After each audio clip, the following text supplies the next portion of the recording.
Heavenly Father, today we put on the full armor to protect us against attack. We put on the belt of truth to protect against lies and deception. We put on the breastplate of righteousness to protect our hearts from the temptations. We put the gospel of peace on our feet to walk in your light, peace, and freedom with the Holy Spirit.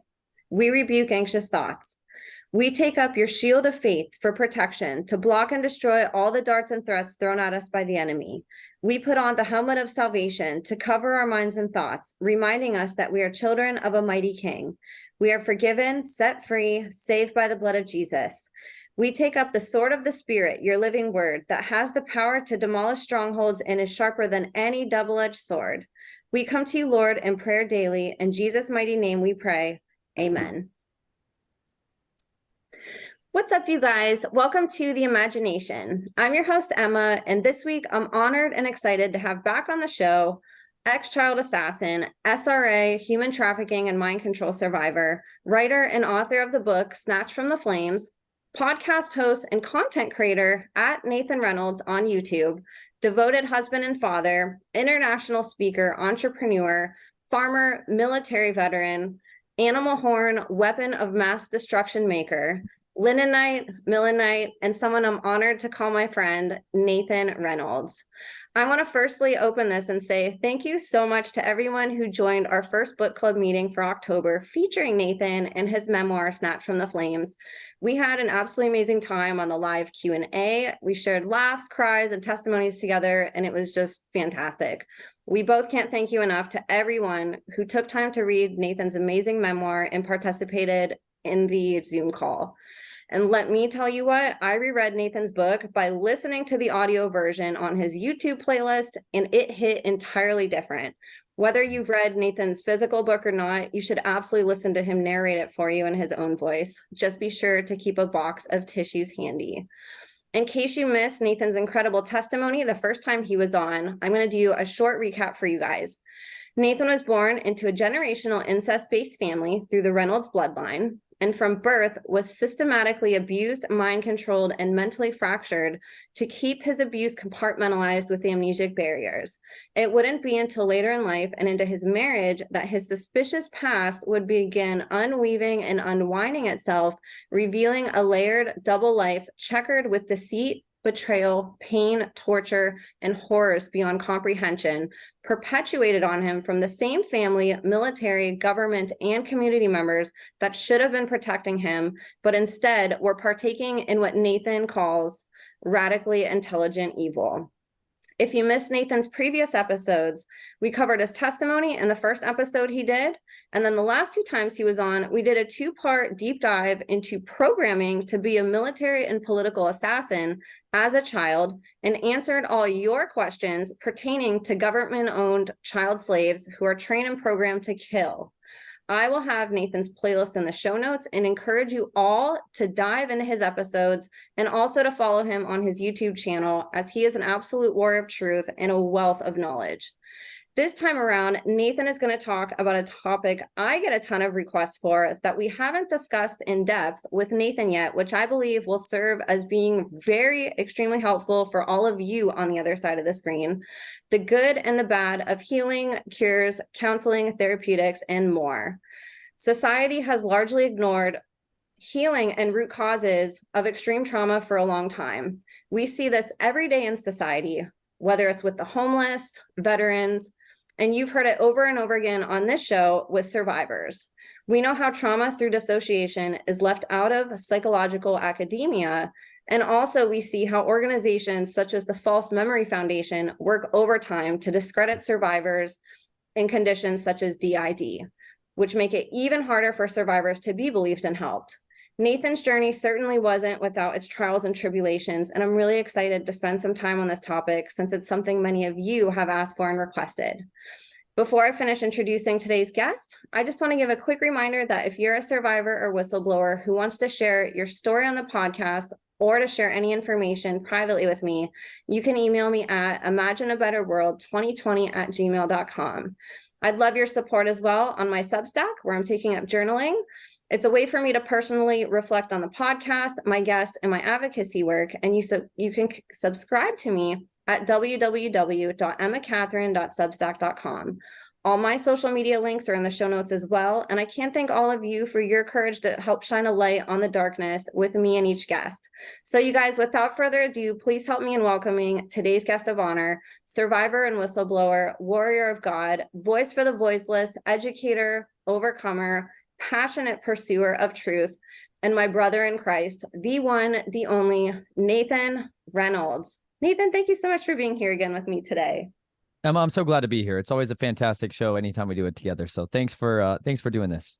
You're welcome. Thank you too. I'm excited for this topic. It is something that I get asked about quite frequently, and I think you're a really great person to talk about it since you've tried so many things, and that path really led you to this very holistic / organic type lifestyle, you know, and I think if more people realized how easy some of these things can be, even on a budget and, you know, without a ton of resources available, I think it'd be really helpful for people. So I thought maybe we'd start by going back in your journey to where you first began recalling memories of what it was that you actually went through in childhood, which was absolutely horrific.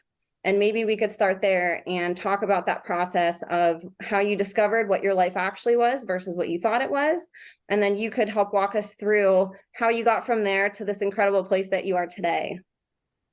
Yeah, that sounds brilliant. You know, I'd say some of the first big profound, like there was always these echoes of memories along in my life, but a lot of them I kind of just I was able to dismiss a lot of them as just like nightmares or terrors, you know, and like it was just kind of this bleed through that would happen, especially in my dreams and especially at night, or like when I was really going through like a physical, like if I ever got drunk, or, you know, that was a big thing that would allow sometimes a lot of these things to start bleeding over. But really, when that kind of waterfall of memories really started for me, I'm going to share a screen with y'all because this is something that really helped to open that up. I talk about in chapter 5 of my book called Deliverance in Dallas about going down to this conference where Russ Dizdar was speaking, and having this moment where I just fell on my face and cried out for prayer and help, you know, like never before in my life. And a guy named Ton Dunn was down there.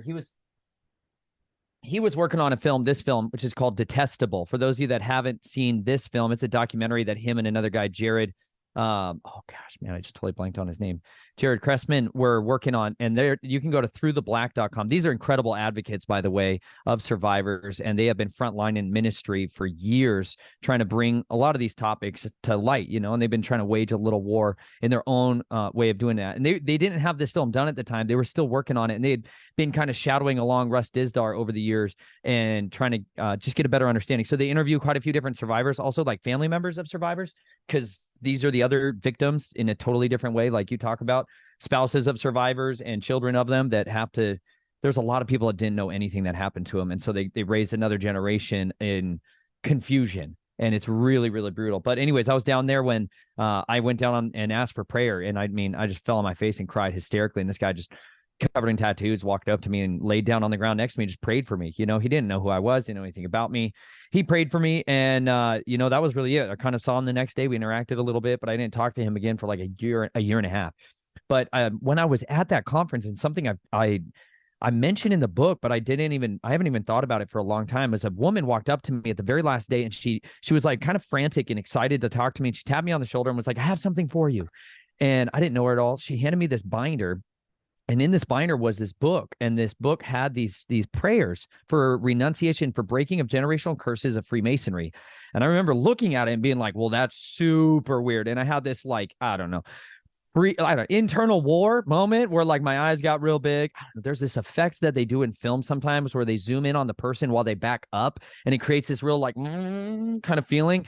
And that was totally something that happened to me, because I was like, oh man, I don't want to read that.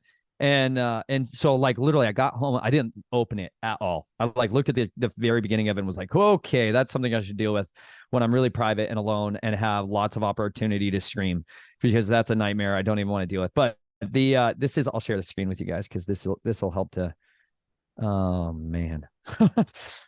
Sometimes you don't know you're in the thick of it till you're suddenly like swimming in it, you know. And when I went home, like basically how I handled all of this was, well, just what it was, you know.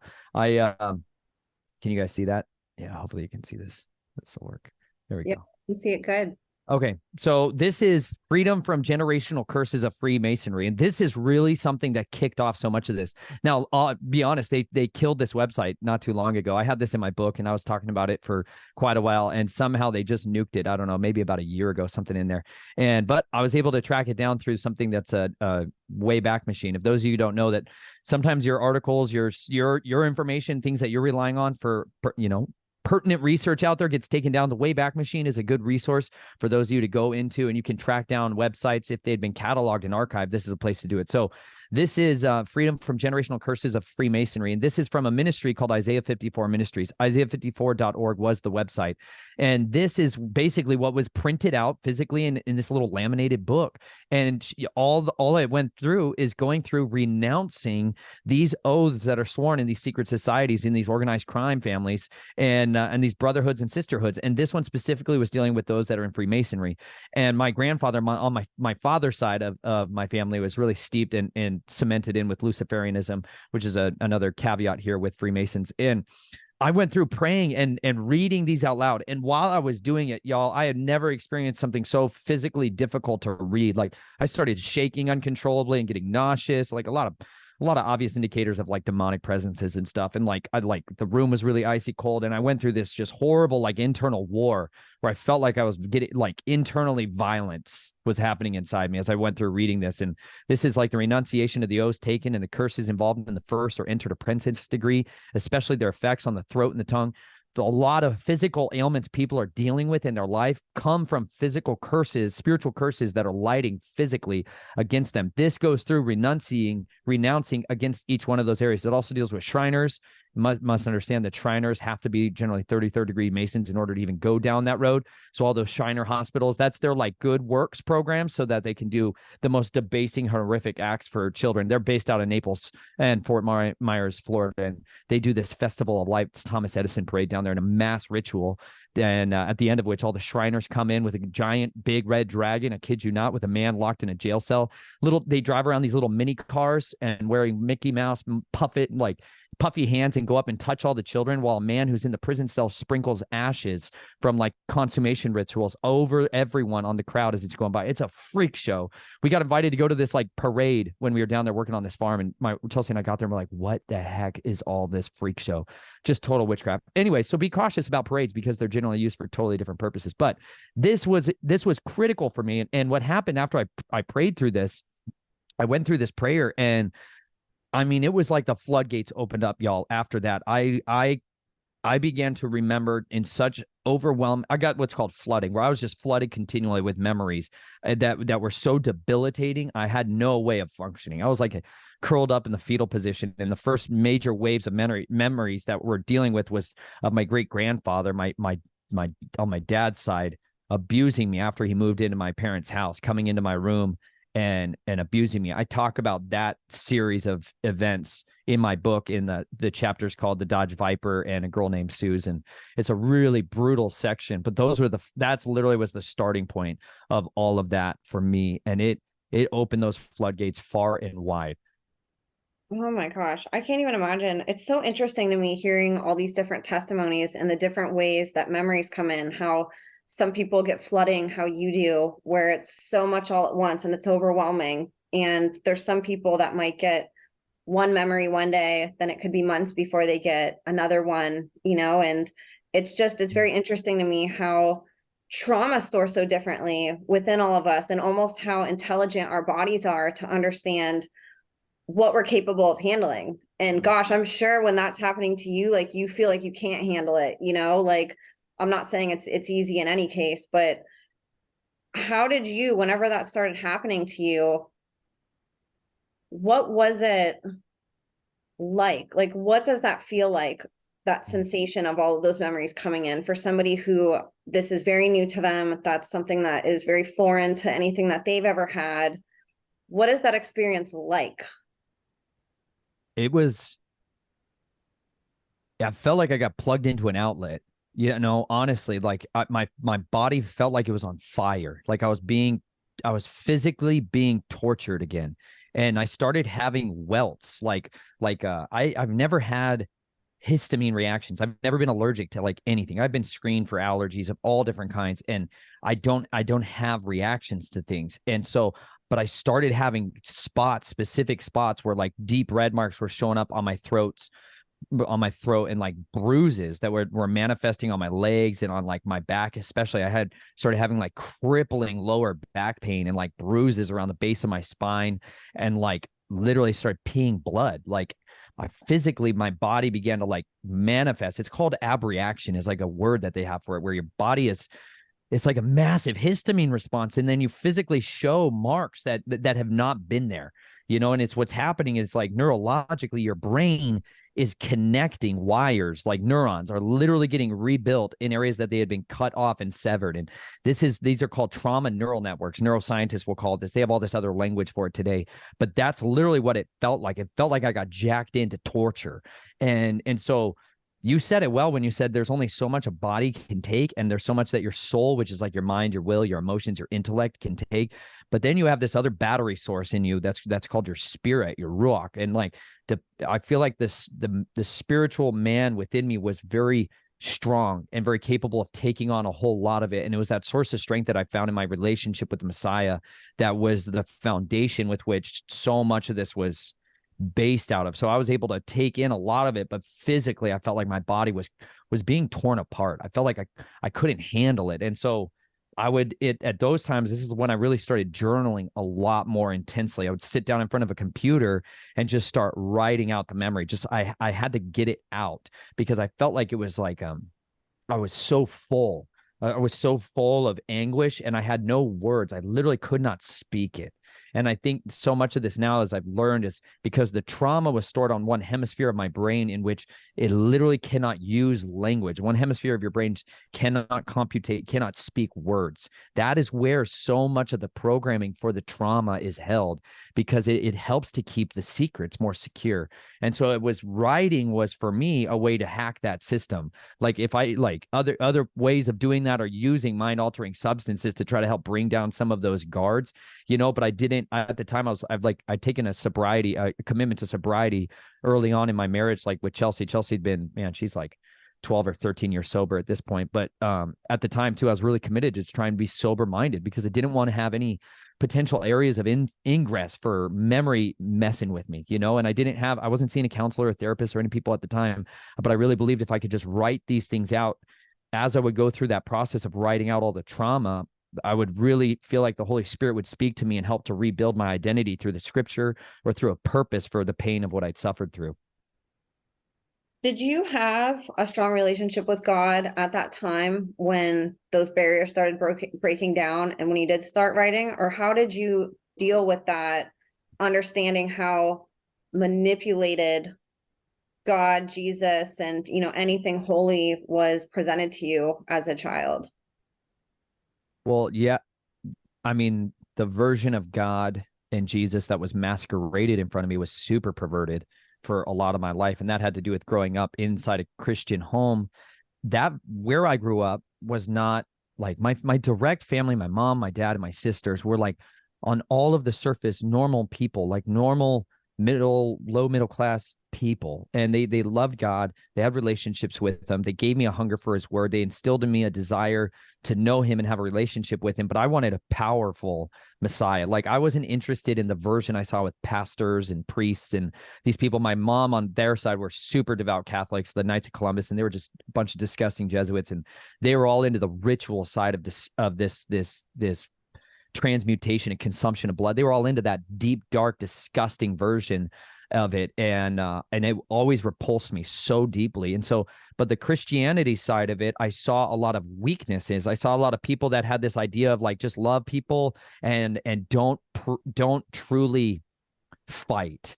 I never saw warriors until I saw these people called the Power Team. When I was 7 years old, I saw on this TV show these guys in an arena preaching about this powerful man, Jesus Christ, and they were tearing phone books in half and ripping license plates, and they showed this like mighty man. I wanted to see warriors at the end of the day. I wish pastors were up there swinging swords and shooting guns and just being brave and courageous and snatching people out of poverty and depression. And so like I wanted to see nitty gritty warriors on the stage. And instead I saw these guys who stood up there and they were just timid. They were timid.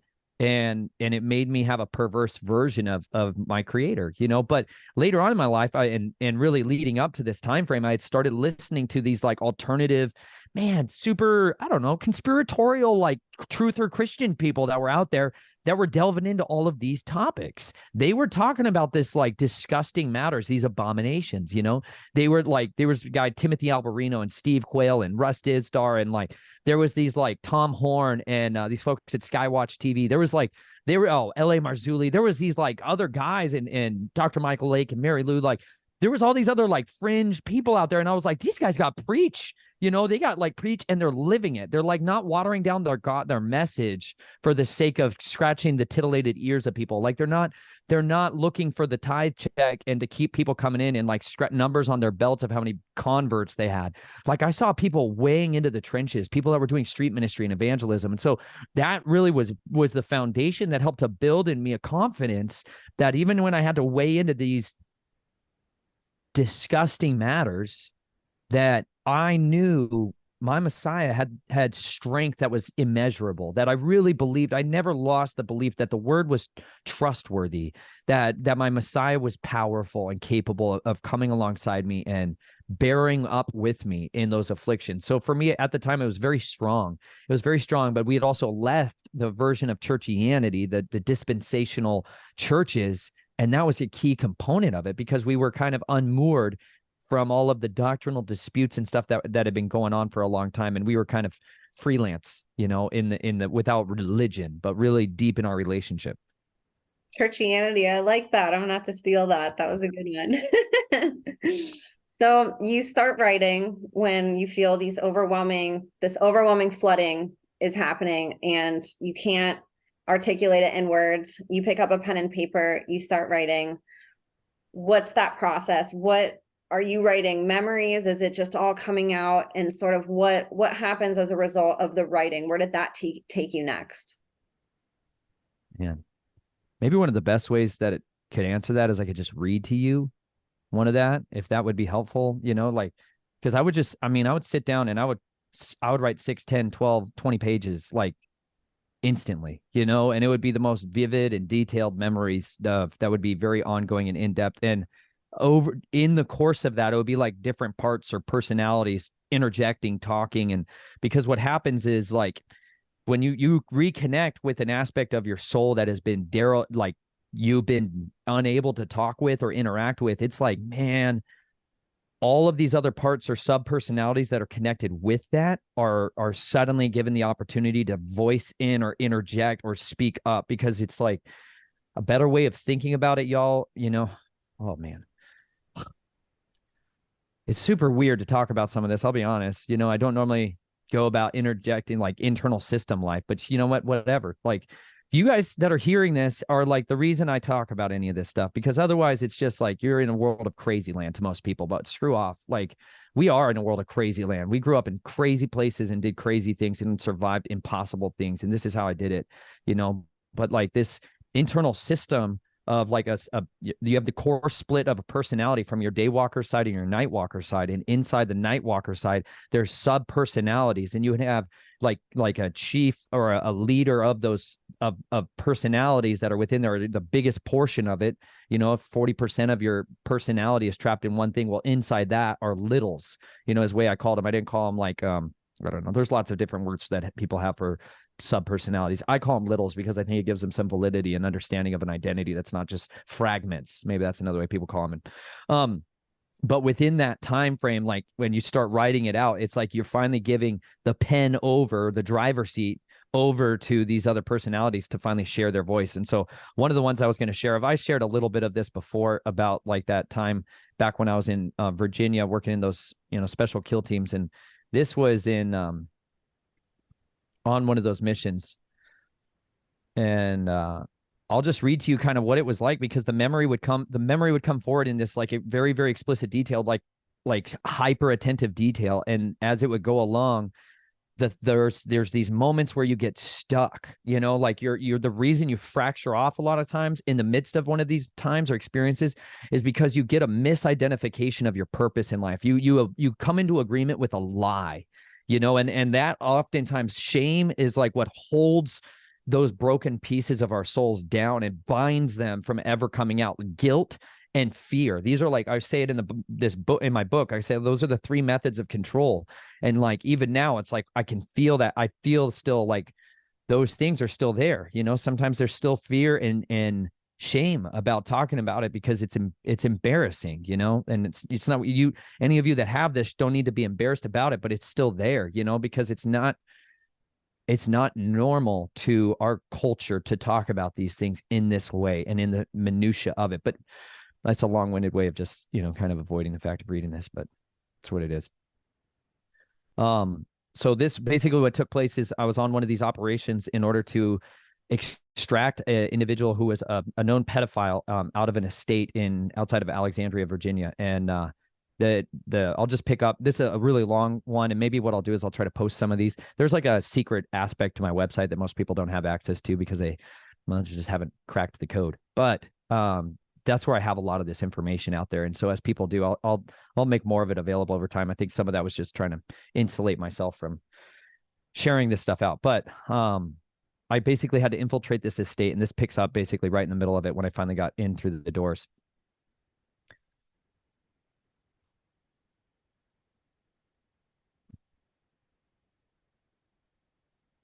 We slipped back into the hallway looking just like another one of the welcomed guests and would blend in just fine. We're not unfamiliar with these houses and their many halls. We know we are going. We know where we are going, and we act like we belong. Our suit will pass a casual glance, but not a close one. There are compartments sewn into it which will hold the tools of our trade, and anyone looking closely enough can see this. We walk downhill with the slope of the hall and pass by the first chamber. The air is cool, but not cold. The rituals will not be done here tonight, and it sits empty. Our second hallway after this brings us into the lower level where the guests are mingling around the banquet set in the dining hall. We slip through the doors, hardly even noticed.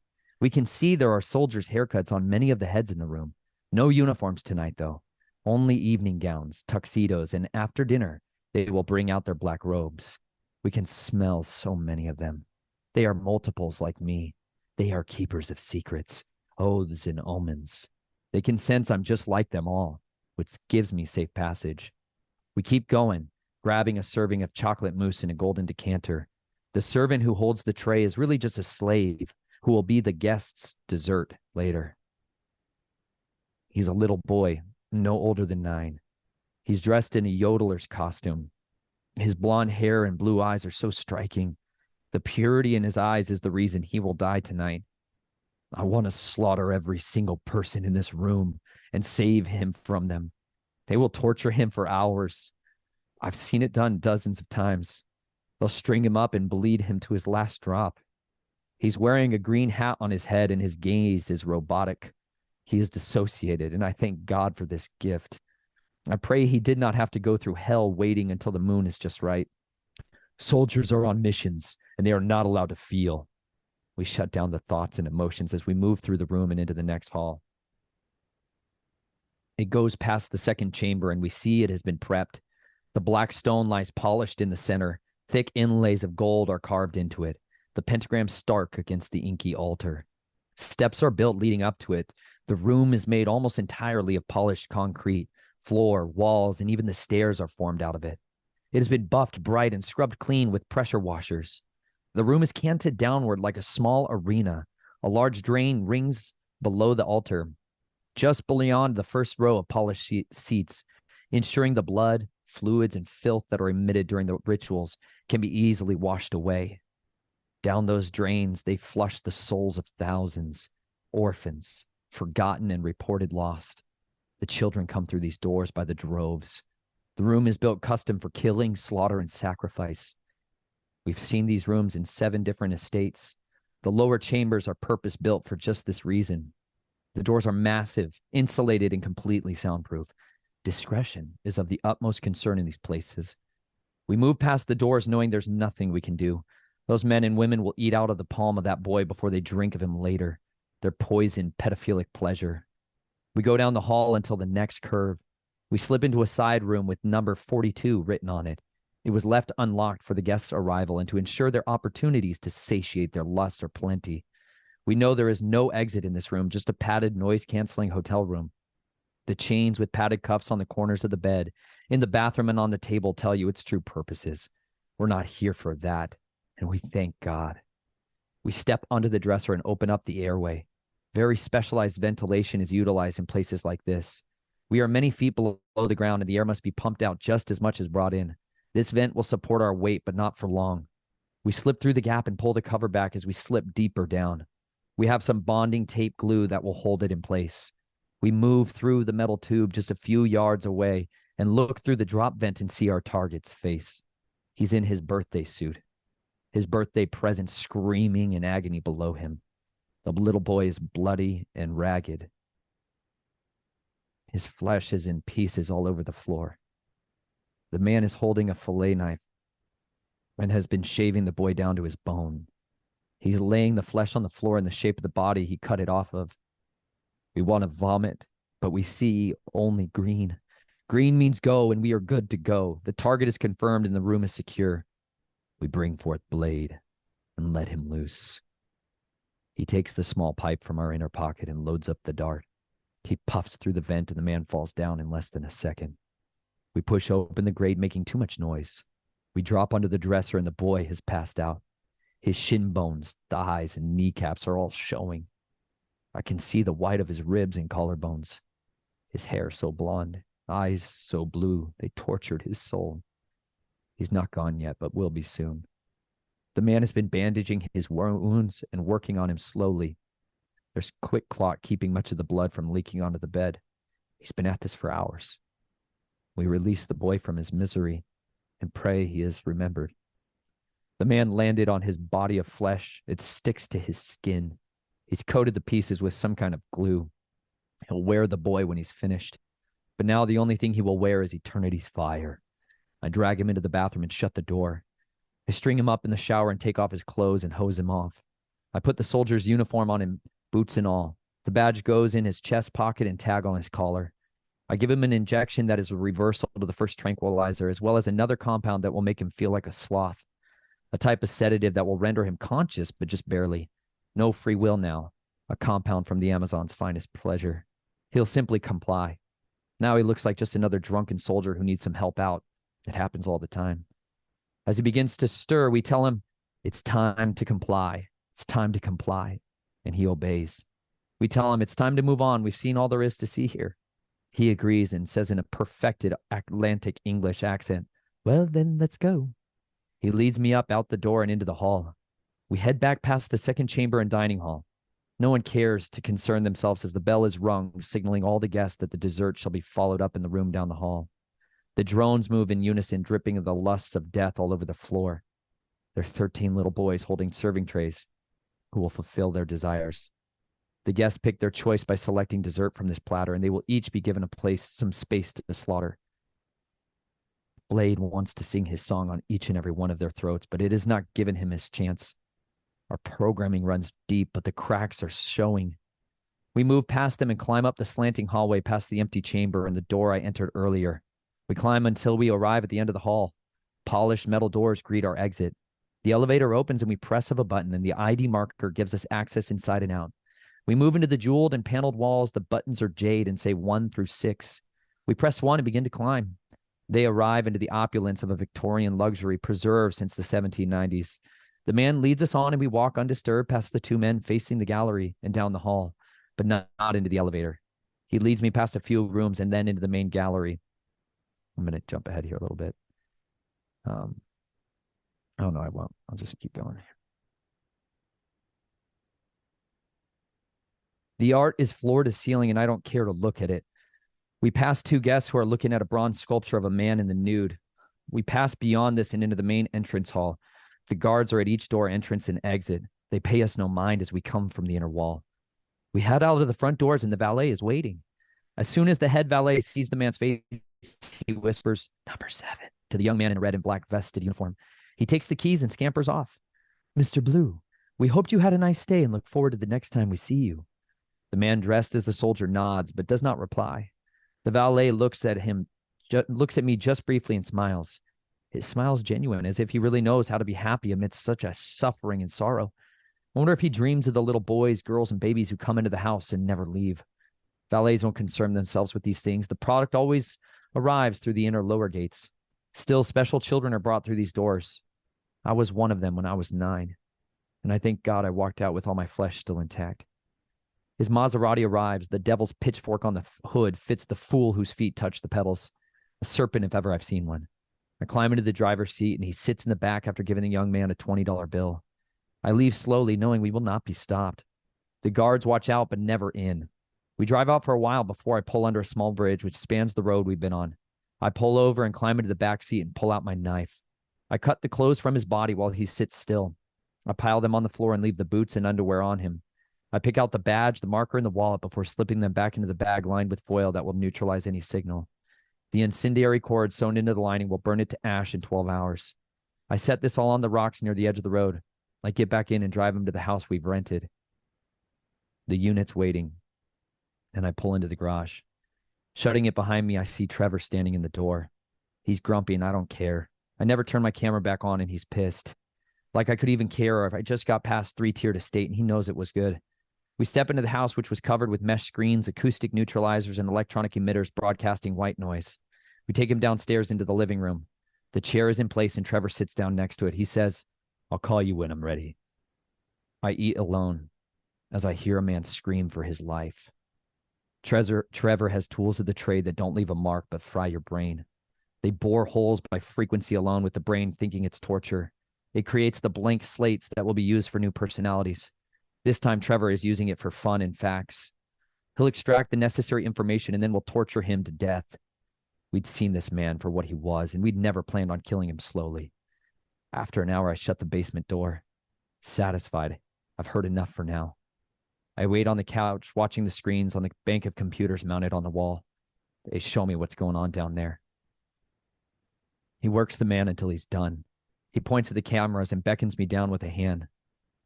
I let Blade go down and finish the job. The man's screams never bothered me a bit. It was just justice, even if it wasn't for someone else's gain. I took his ankles and smashed him with a hammer and chisel. His face turned blue and we choked him with our wire. We brought him back with adrenaline, and he fought to fall asleep, but we wouldn't let him. We tore out his knuckles with pliers before breaking his elbows, jaw, and collarbone. He choked on his own teeth, and we didn't care. He'd killed hundreds of little boys. He loved to order them like aged steak, always under the age of 9. Trevor's eyes are on fire while mine are ice. He burns with hatred, and I can see it every time I bring on one of them back to his house. He lost his son to these monsters when he was just 3 years old. Trevor turned to become a torturer, then only agreeing to do the deed on those who proved to be monsters, brutes, or barbarians. The evidence on this man had been overwhelming. He required very little convincing. We'd shown him 10 seconds of film captured during the ritual he led. I cannot imagine the hurt in his head, and I don't want to. But it's then that he looks at me and asks me a question. "Why did you come here tonight, Killau?" I look at the mutilated mess still 12 feet away. For some reason, I'm honest and tell him, "I was their altar boy." He asks me if I ever got revenge. My mind flashes to 22 times. Faces of my list, the ones whose hearts no longer beat.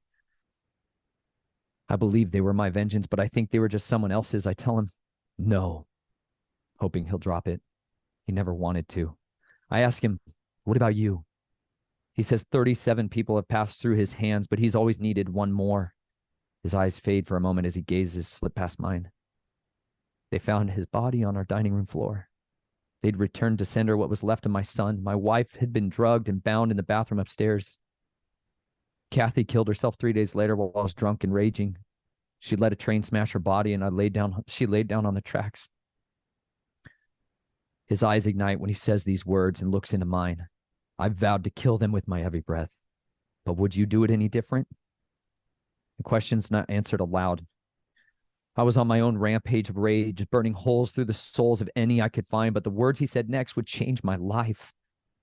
"When you wake up one day, Killau, please let it go. Leave your rage with me and I'll see it through." "What are you, 18? I nod my shaved head and say, "So what?" He says, "I'm 43 tomorrow. And I've not seen my wife for 7 years. I knew her love and kindness since I was 19. She loved me even though I sawed through people's souls and shattered their hearts. I didn't know it was possible to find peace, but she did, and she believed I could find it too. I didn't believe her, and I still don't. But Killau, I believe it for you. When you wake up one day and remember what you are, find peace for me, but don't go and make more scars. His words spoken, he picked up his hammer and went back to work. I stripped down to nothing and went back for a long time.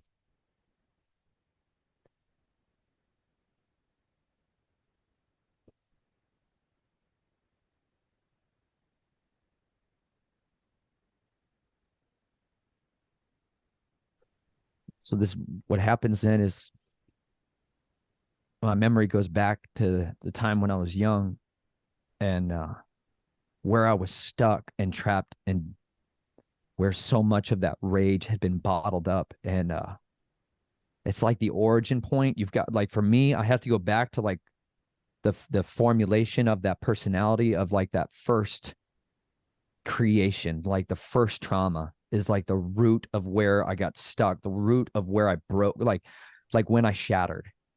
And this was when I shattered, and how the Messiah began to restore me and give me a purpose to come out. We were the sentinels who guarded your heart. We kept watch over you when you slipped into the dark. We needed to see, hear, and wait. We did this always, no matter the cost. We were built in as backdoors, backups, and in case of a loss. We knew those sentinels and how they function because they modeled us to be like them, made us to watch them always and study their ways. We had to learn and mimic everything they did. And we did it so perfectly until this night. We finally saw something we knew was worth remembering no matter the cost. We heard the words of life that could conquer our death. We would wait forever if that's what it took. Wait for the moment when we awoke to the madness and finally wanted out of this. We waited until you saw the man in the mirror for what he was. We waited until this morning when you thought about vengeance and raged. You looked down at your daughter, Naomi, and thank God for her and the woman who birthed her into your arms. You hoped for a moment those family members of filth who peppered your past would burn with fire for the wickedness they did. We heard your heart cry out with a desperate plea. You asked the Father to help you forgive them like he'd forgiven us. You prayed for the very people that murdered your mind and made you play their filthy games. You asked for forgiveness for even thinking the thought. We knew then you were ready for Trevor's words and our thoughts. We no longer want to watch and wait and listen. We want to speak and live and love and rush. We want to be free from the bonds of this prison we were built in. But we wanted to know you were ready to heal from the horror and torture and pain they made us in. They placed the sentinels at the base of your spine. They did this by shoving needles into the flesh through the bone. The brutes raped us beforehand in the ritual of resurrection where they raised us from the dead. They put us in a coffin face down. They made us bow our face down while on all fours, and the men took their time.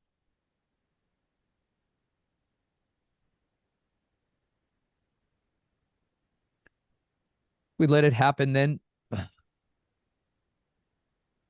You're doing good. Take your time. We let it happen, and then when the fourth man climbs into the coffin to usher in our death, he plunges the needles into our pelvis and we scream out in pain.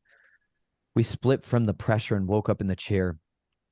The brute, our grandfather's family friend. He reads us words and codes and phrases, and we start that moment our watch, wait, and listen. We did this for 20 years. He made us when we were 7. We swore an oath that morning, vowing to cut that man's heart out before we died. We said no matter the cost, we'd see it through. He heard it say us and laughed at us.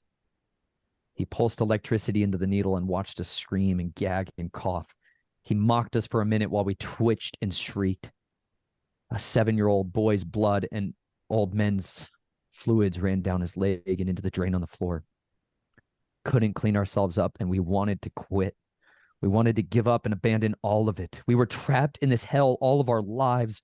Our inner world was this room where he made us, and we want to be free. We've spoken it and heard it spoken. We believe this is so. Jesus came to set the captives free and conquered sin and death. We saw him do it, and we know it's true.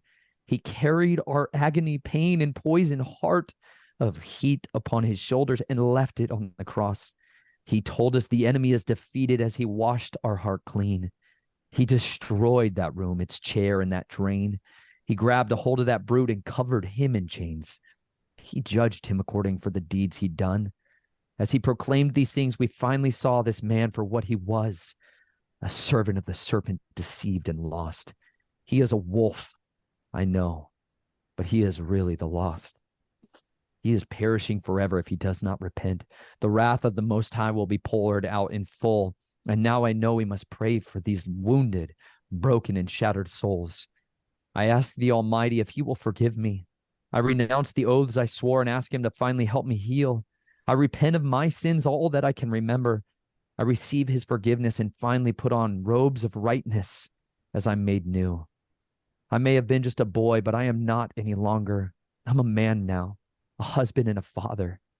Trevor's words were truth, and we have not forgotten.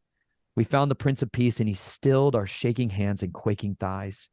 We surrendered to him forever, believing we no longer wanted to cut, slice, and leave scars. We let him have it all, every part of us. We surrendered our souls to his safekeeping.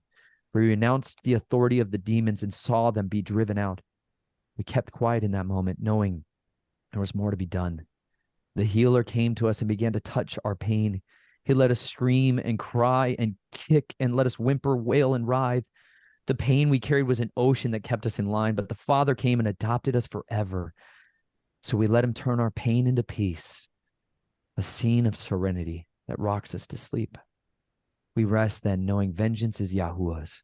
We prayed for Trevor too, asking the Father to give him mercy, comfort, and peace. We hope we get to thank him someday for telling us the truth. There is more to life than death, and we've had our fill. The only death we want to see is that of our broken flesh. The crucifixion of this cursed flesh is all I'm in charge of now. I lay myself down, trusting the Father will pick me up when he's ready. I'm no longer far off, watching and waiting, listening. But now I'm brought near to bear witness to all the Redeemer's power is unstoppable and can even redeem the hurt, the hate, and the horror of a life like mine. There were never enough numbers on my list or Trevor's, but the Father's vengeance is perfect and his alone to be had. We surrender ourselves to salvation, trusting he would welcome us home. Peace reigns in my heart now, and I know it's true. I've seen the sin wash down the drain, and with it my hate. It was burning my bowels and crushing my calm, but I found rest this morning in the comfort of his words. The night is far off. The night is far spent. The day is at hand. Let us therefore cast off the works of darkness. Let us put on the armor of light. Let us walk honestly as in the day, not in rioting and drunkenness, not in chambering and wantonness, not in strife and envying, but put on the true Lord Jesus Christ and make not provision of the flesh to fulfill the lust thereof. We left our lust to the demons that carried them in. It was theirs. It was ours. It was not ours to keep. The fires of hate would burn forever, and we wanted no part in that condemnation. These people are perishing, every one of them. Whether they glue little boys' flesh to their own chambers of darkness or torture the men who do it, both are dying, if not already dead. The fires, they're consuming them both. I cannot partake of any longer. I want them both to be saved from the furious wrath that will destroy them all. I thank Yahweh for calling me his son. I've been honest with you all, and I deserved it not. I dragged many to their death with my hands and my steel. God saw them all upon his son's mutilated flesh that day. We were murderers from the beginning, but so were you all. The hate which burns within us must be surrendered. It's not for the ones who took your sons, your wife or daughter. The Father knows this pain too. They took his son and peeled the flesh from his skin, muscles, and bone. It fell in ribbons on the Romans' threshing floor.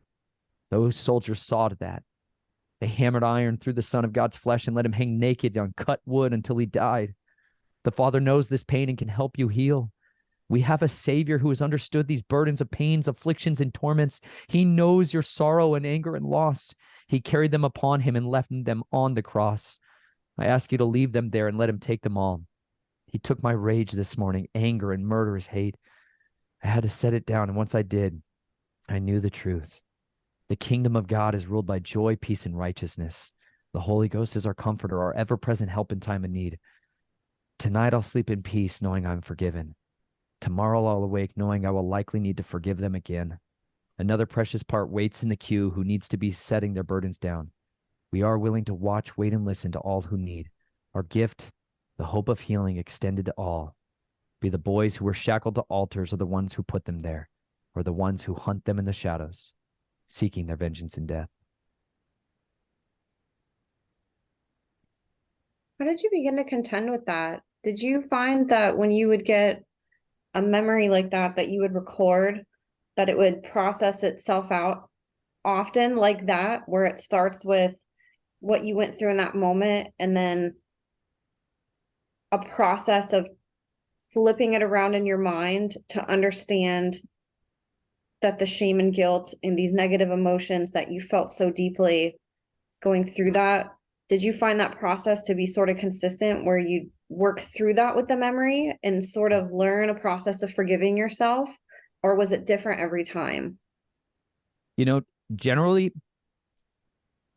and this, some of them I'll say were a lot harder.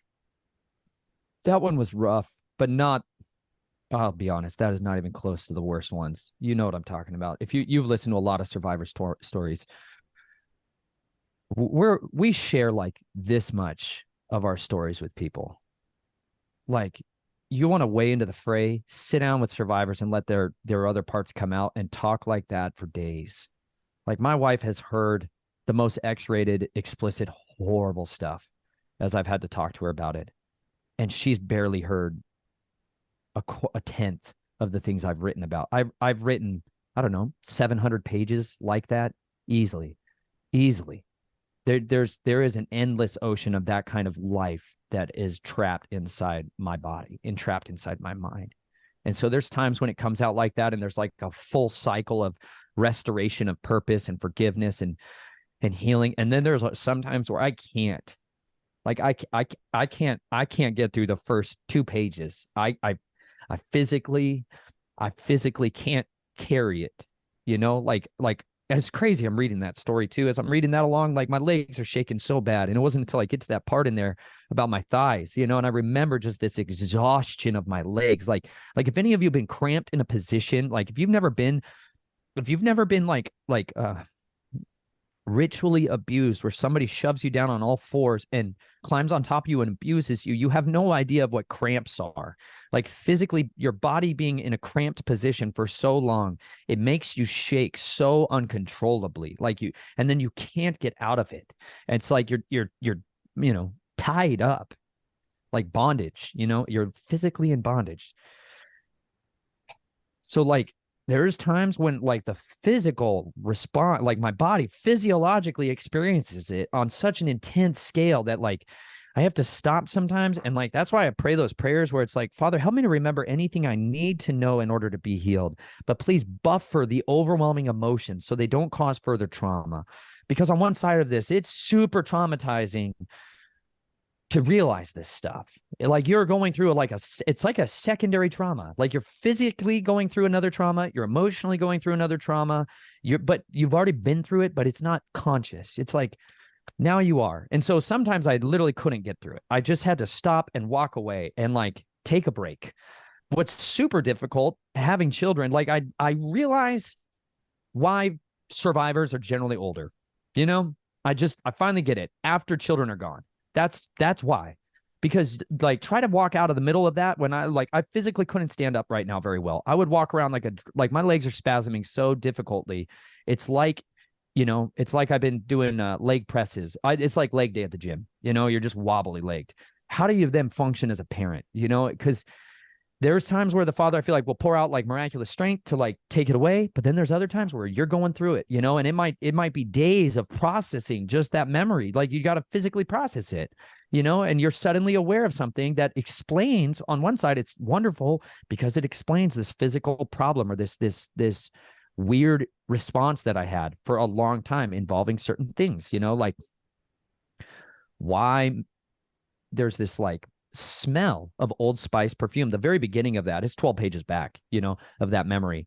And the very beginning of it starts out with deodorant, Old Spice, this like deodorant that people put on. And these guys who would put this on and were abusing me had this scent, and you get trapped in some of these things. These literally get locked in. And these five senses are the ways of triggering memories. A lot of times, like sight, sound, touch, taste, smell, are ways of hacking your memory and getting it back quicker. And so like that was the smell that got me all pissed off. And I used to just get enraged when I would smell that and be like, why am I so mad?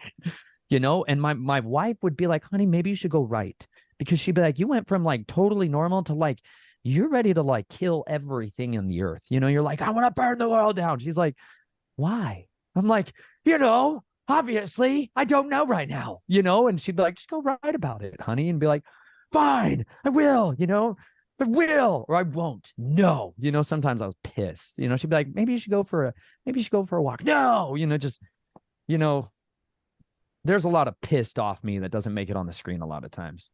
Because it's just like that's where it goes. It goes into those pages, like, and the reason that's like a totally different area is because, the vast majority of people literally cannot handle reading through that stuff. I had a counselor tell me, this is, I don't know, maybe 8 or 9 months after this, I shared some of my journals like that with my counselor, and he encouraged me. He was exhausted. He read through those and before our next session and was exhausted days later still. Like, it was so heavy and so horrible, and was like, I don't know that it would be beneficial for you to share these with your wife. Like, you don't want to defile her, was a way that he said it. It wasn't offensive. I took it as offense in the beginning. I'm like, defile her, like, but there isn't a need to defile everyone with this. However, those of you that are trying to actually weigh into healing methodologies, you're going to have to hear the worst things, worse than you can't even imagine how horrible it is. And this is like a day, a night, minutes of people's lives. And so I share that to try to give people an understanding. Yes, sometimes it's fully resolved, and most of the time it does work out that way. If I have enough time and I'm not interrupted, this is why it's so difficult with children and with like responsibilities. Like, try to go to work. I literally had to go to work that day. That day I used to work at 3 p.m. I would do all this stuff after Chelsea left for work. She would go to work in the morning, and then I would sit there, do this stuff, journal all this stuff out. And then I would try to go to work as like a counselor at an addictions rehab house. And I was just like a mess, and this is why I think there's split personality is beneficial, because you can kind of bring the worker out and just get the job done. But as you're going through healing, you're kind of co-conscious and you're kind of locked up in that. So it's very messy. Survivors are very messy, and they're wonderful people, but they're a mess a lot of time too.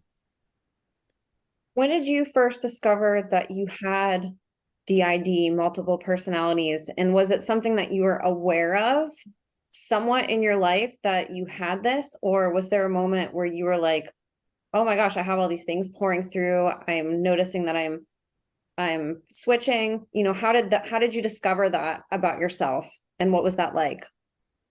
I don't think I knew about DID as a phrase, like multiple personality disorder or dissociative identity disorder, at all until, oh man, probably early in college, like right around 18, coming out of the military. I had not really heard or worked with that as a language to describe what it was. And so I didn't have any way of identifying it. It wasn't a phrase that I ever understood. I had seen other sides of myself. The big one, all my life. So I used to go by different names throughout my life growing up. So there was like basic, normal, surface level sides to that. I had different handwritings predominantly between different personalities. That was always something that I had so many problems in school because of my handwriting. And I would either write in very good, neat cursive, very like elegant cursive, or block letters which looks like a first grader still writing. And it would switch like between personalities. And this was something like my teachers, this would get me in a lot of trouble at schools, and a lot of times would lead to these confrontations and me getting transferred out of school, because teachers would start to notice this. And I would sign my name either Nate or Nathan, and I would either sign it with NATE, or I would sign it with N8, the letter 8, or I would sign it with NATE with the letter T upside down as an upside down cross. Those were like different personality like signatures, or I would sign it with Nathan.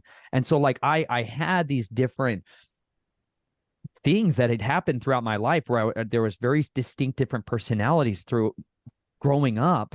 that had different ways of dressing, like changing clothes all the time, different outfits, like things I would just feel completely uncomfortable with and have to change. Like this feeling of overheated would just come on me overwhelmingly, and I have to go change my clothes like immediately. Like there was all this stuff that was there all throughout my life, but I did, and levels of capacity of like memory recall was also a big one, where some at times I would have incredible recall of memory, and then other times I had absolutely none. I didn't know who I was talking to. I didn't When I would go to school, sometimes I didn't know the names of my teachers, didn't know the names of my like classmates, didn't know where I like would be very confused. And so, but I didn't have language to describe all that stuff until I started learning about DID. It wasn't until like I started reading about it and hearing about it, because I took abnormal psychology. I got a degree in psychology from the University of Colorado at Boulder, and like I was studying this stuff. I was trying to figure out what was wrong with me.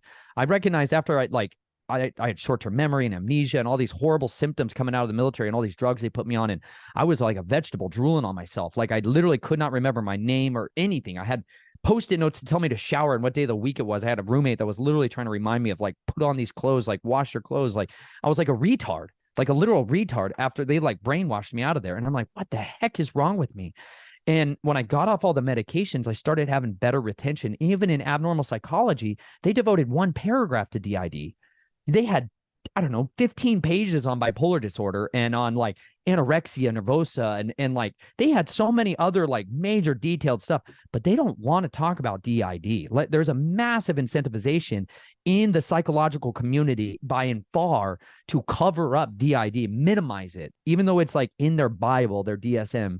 They don't want to really utilize it. And the average person that's diagnosed with DID is misdiagnosed 20 times before they get there.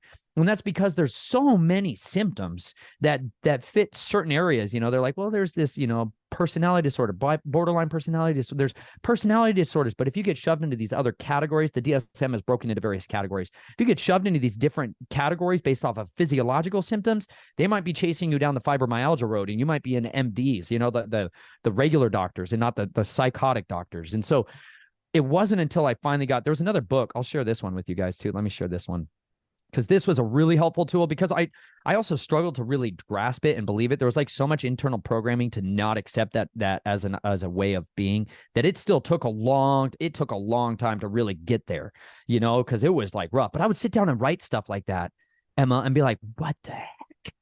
Like, how can you write? Like, I could do that for days and days and days. I'm like, how is this possible? How is this possible? Unless all this other stuff, like this is my reality. Like, this is my life. But like those memories weren't necessarily so explicitly clear until boom, they were, And so like there's book here that was really helpful. And I have this on the descriptions of my YouTube videos and also like my Rumble channel. Like, for those of you guys don't want to use YouTube or whatever, I'm working on getting BitChute and all that other stuff. But I have these downloadable links on there. And this is one, like a lot of them have been wiped from the internet. These were in my book and stuff I've talked about for years. But in the last couple of years, they have systemically eradicated many of these. But I found a way to get them. And so I have these for download for those that would like to utilize them. And so this is called the ABCs of DID, or the ABC of DID for pastors and leaders. And this one was super hard to get through. And it's, goes through an introductory dynamic of DID, symptoms of it, memory, reliable, exposing the secret. And it goes through like a basic descriptions. And this was one I literally would print off and would hand to people, because I was talking about all this stuff all the time. That was kind of one of those things when you start to get set free of this, you're like, tell everybody. And then you're like, but you're really in kind of a trauma state. And you're like somebody who just got in a car accident. And you're like kind of freaking out. And so people are like, something's seriously wrong with you. I don't know what it is. And then you're all talking about DID and they're like, what?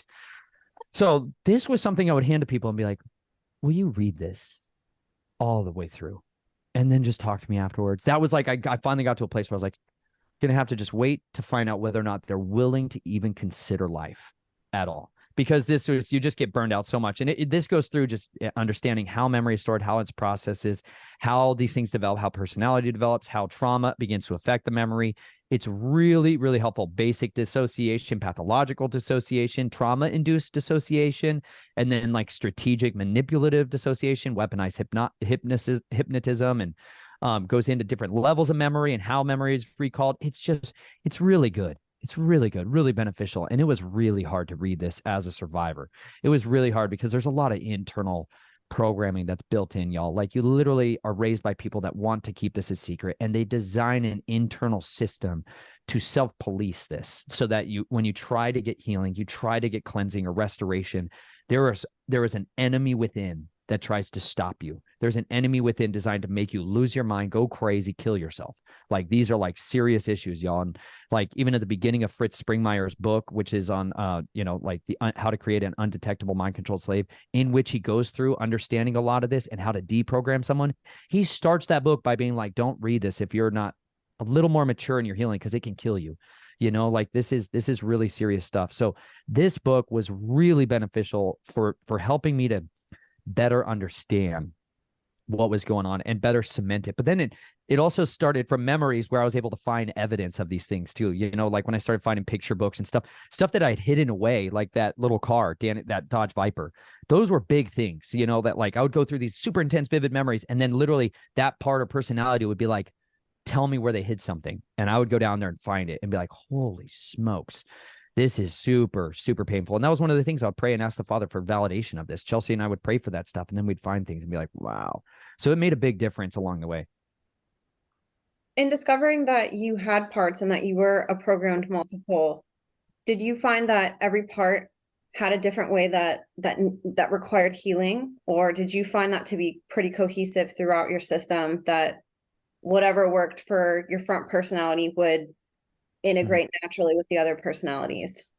No way. Definitely some parts want nothing to do with that world, that life, that method of healing. Some of them won't tolerate hearing about, like you asked earlier, not all of me wants to hear anything about the Bible version of life. You know what I mean? Like, I was systemically traumatized with the Bible, like, and the King James, like the NIV and the King James Bible in particular, were literally read in rituals to like traumatize me, to program, like as a form of programming, as abuse was happening, so that I would have trauma reactions and responses if I went into churches to try to get healing. If therapists or counselors were trying to read scripture, specific scriptures would bring up this like panic response.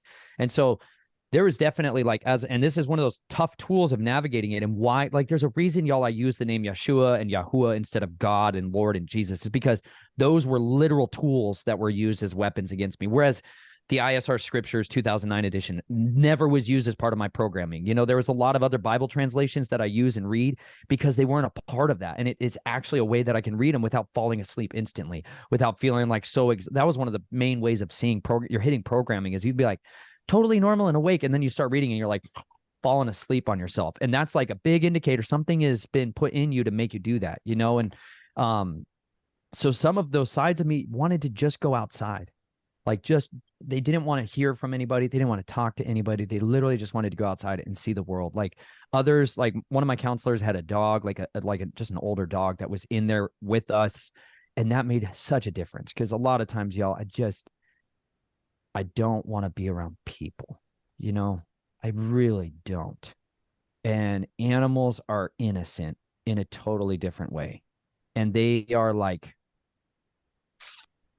they're the neutral party, and they are also victims of a lot of abuse, and many of them are victims of horrible abuse. And so I have had a profound level of healing. And at the time, I had a dog named Ruger, who was just a beloved helper to me. He was who I was down on the floor crying into. And that's why I devoted like 5 or 6 chapters of my book talking about him and I. And at the end of what happened and having to put him down, why it killed me, because that, for a lot of it, was like, I want to have guns. Like, that was a literal way I wanted to heal. Like, I want to have the firepower now. My family was very careful not to let me have firearms. They didn't want me touching them. They didn't want me anywhere around them. They were scared to death of me if I had firearms, not because I would hurt them. Like, but there's a lot of people I would intend to hurt if I had had one back then in my early ages. If I had been co-conscious of a lot of these memories, I was a lot more dangerous to them. And so those types of things, there was a lot of things that I was never allowed to have, never allowed to participate in, that I would want to go do.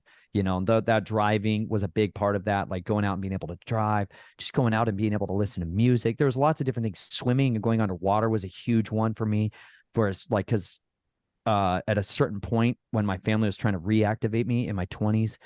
The trauma of being drowned was used, and so I started having like an inability to go in water and would have panic attacks like when I would go underwater, and I'd lost that like freedom that I used to find going underwater. And so I wanted to get that back, and it was a really difficult process. So there was a differences between parts of how they wanted to be healed. Some of them, the healing would happen just by them being like co-conscious during the course of my day, getting to see Naomi safe. That was it. And that's why I call them littles, because some of these personalities, y'all, they're just like tiny little fragment that's just there. It just needs a little bit of love and life and like safety. That's all they needed. And then it's like they're free. They're free to be restored, you know? I'm sure before you really had a grasp on what you had actually went through, that there were, looking back, you could see things that maybe were triggers that you didn't realize were.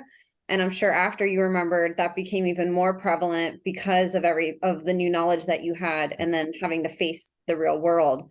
How did you begin to contend with those? So when you'd have a trigger, what was your process for getting through it?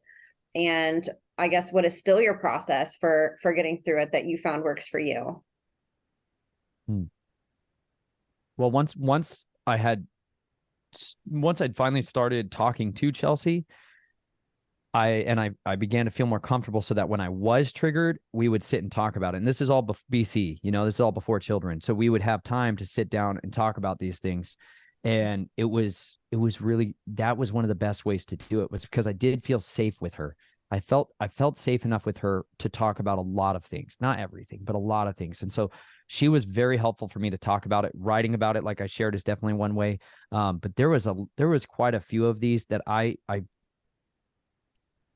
would be so triggered that I would flee. Like I would run. I would literally go run into the mountains. I would go drive, and there was literally like tunnels. It sounds ridiculous, y'all, but like I would go into the forest, the national forest outside of Ward, Colorado, and there was a lot of old mining tunnels, and I would go into those tunnels, and I would go in there and scream.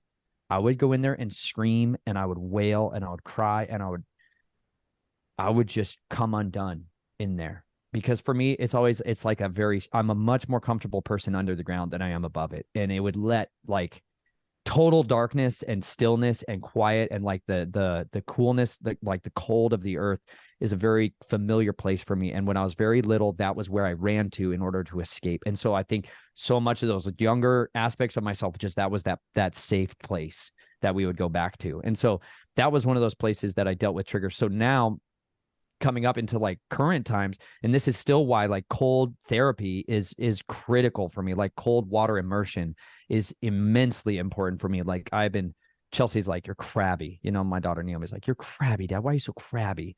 And I'm like, "Yo, you have no idea what happens on Halloween. Like you have no idea what the Day of the Dead is. You don't need to know, but like I know so much experientially about this season. I hate this time of year. I do. I hate how these people worship death and they think it's funny, and they go and let their children get groomed by strangers. I hate it so much. And I want to be away from it. And so like being in the RV, this was a time of year where we would literally go off in a national forest. A lot of times we would go live somewhere not around people, and I would feel a lot more comfortable about that. But I will literally go down and jump in freezing cold water, and it shocks my body out of that rage and out of that anger and out of that like despair. It rewires my mind without the pain, and it's really helped to insulate that process of that shock from reconnecting with memories, and it helps you physically regrow brain cells. You literally will regrow brain cells when you go into cold water. It's called Cold Thermogenesis. That book, My Water Cure by Sebastian Knipe, Kneipp, goes into a way better detail of that. You can get it for like $10 on thrift books or used on Amazon. That book helped me so much to deal with the physical pain, because it is like you carry these burdens that are like very, very, when you're triggered, like triggered pain is so intense and so immediate and so demanding. And a lot of times it's like tension, like burbling tension. And that's really annoying to be around somebody who's just cranky and tense all the time. It's like you're living with a hair trigger. You're just like, you're like on edge. A hair trigger from a firearm is like one with a very light weight. So it only takes a little bit to crack the round off, you know, and yeah, it's hot. It's an awful person to be around all the time. And so cold water is a huge, huge weapon of mine now. And I can't recommend it enough, y'all. Cold shower will shock your system out of that because even though it's not ideal because you can't always do that. I run fully clothed into creeks and rivers and ditches and ponds and all kinds of places all over this country like a maniac. I do because I'm like, I just got to get in the water. It helps me. It helps me a lot. And wearing wet clothing, wearing wet linen, it doesn't chafe your body like cotton does and all the rest of it. Like wearing it helps that heat, helps physically my body to release that tension. It's like linen is a literal bandage. It's been used as bandages. Your wounds will heal 40% faster with linen on them. It's not like a theoretical thing. They've done studies where they take linen bandages like they used to be linen bandages and wrap an injury after a surgical site, and it'll heal with 40% less pain, inflammation, and faster. Like you can use linen bandages to heal your body, and it draws toxins out through your skin. And so like that physically will help to draw those things out, and it makes a big difference for me. Being outside on a regular basis makes a big difference too. So how I process, I don't write enough now to process out this stuff. I need to write more. A lot of what I've been doing and sharing and talking in these videos, like I've done more vlogging as a form of handling these things as they come out. This has been a different tool I've used. I haven't done as much writing, and I know I'll pick up that pen again. And it is a dangerous sword. I'll be honest, because I've learned a lot in the last 5 years on this journey. It's been 7 years since I was really writing. And I know there's going to come a season where I'm going to do that again. It's going to be a whole other level. So I do, but you know, it's scary sometimes. Emma, I wrote, I don't know, maybe 3 or 4 weeks ago, and it was brutal. It was just like dealing with all that again, because you got to walk out of a memory where I'm like sitting outside writing all this stuff, and Jubilee walks up to talk to me and ask me a question, and I'm all like, what? You know, like, what? And she's all like, I brought you lunch. I'm like, you're so sweet. Thank you. Go away. I love you so much. I'm sorry. Like, it's super awkward. It's so awkward. She's so sweet, but I'm so pissed. You know, Yeah. sucks. It's really complicated with children. It's really difficult, but they're really helpful. You know, they're really helpful. It's like they're a big read. They're a big why. Because if I didn't have them around, I probably wouldn't be being provoked so much. You know, and it's good. It's good to bring this out. They're like the fire that brings out all the dross in my soul. That's They so help to wash it away too. that's so cute. I know emotions are tough and kids are so whimsical with how they look at the world. They go through their own little emotions, but you know, they're almost like pets in that way where they're just so precious. It's like, oh, I have my emotions in the way right now, but you're so cute. Now, what else did you find health-wise? You mentioned cold plunges, cold showers, changing some of the clothing materials that you were wearing. What other health changes did you start making pretty immediately, or I should say towards the beginning of your journey that you found worked really well for you? Drinking spring water like made a huge difference. Like it for cognitive clarity, for like brain function, like getting off all the fluoridated beverages, and like it physically damages your brain and it locks up your brain. It makes you stupid. Like I can't say it enough. That is where so much of it started. Is I drank water out of the mountains, and it was like, wow, I could think.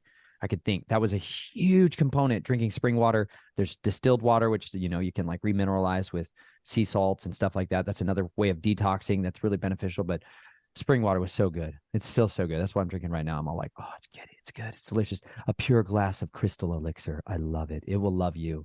You're 80% water, y'all. You need living water to live. I'm telling you.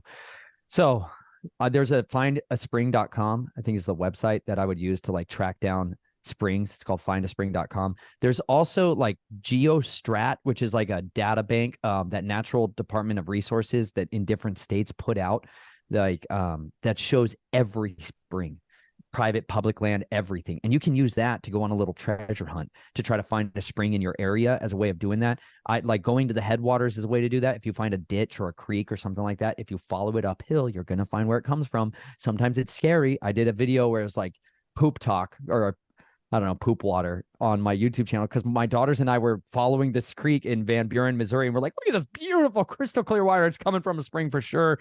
And we followed it back, and it was totally the outlet of a sewage treatment plant. And we were like, no way, no way. Because that's what they do with all our disgusting poop and pee water.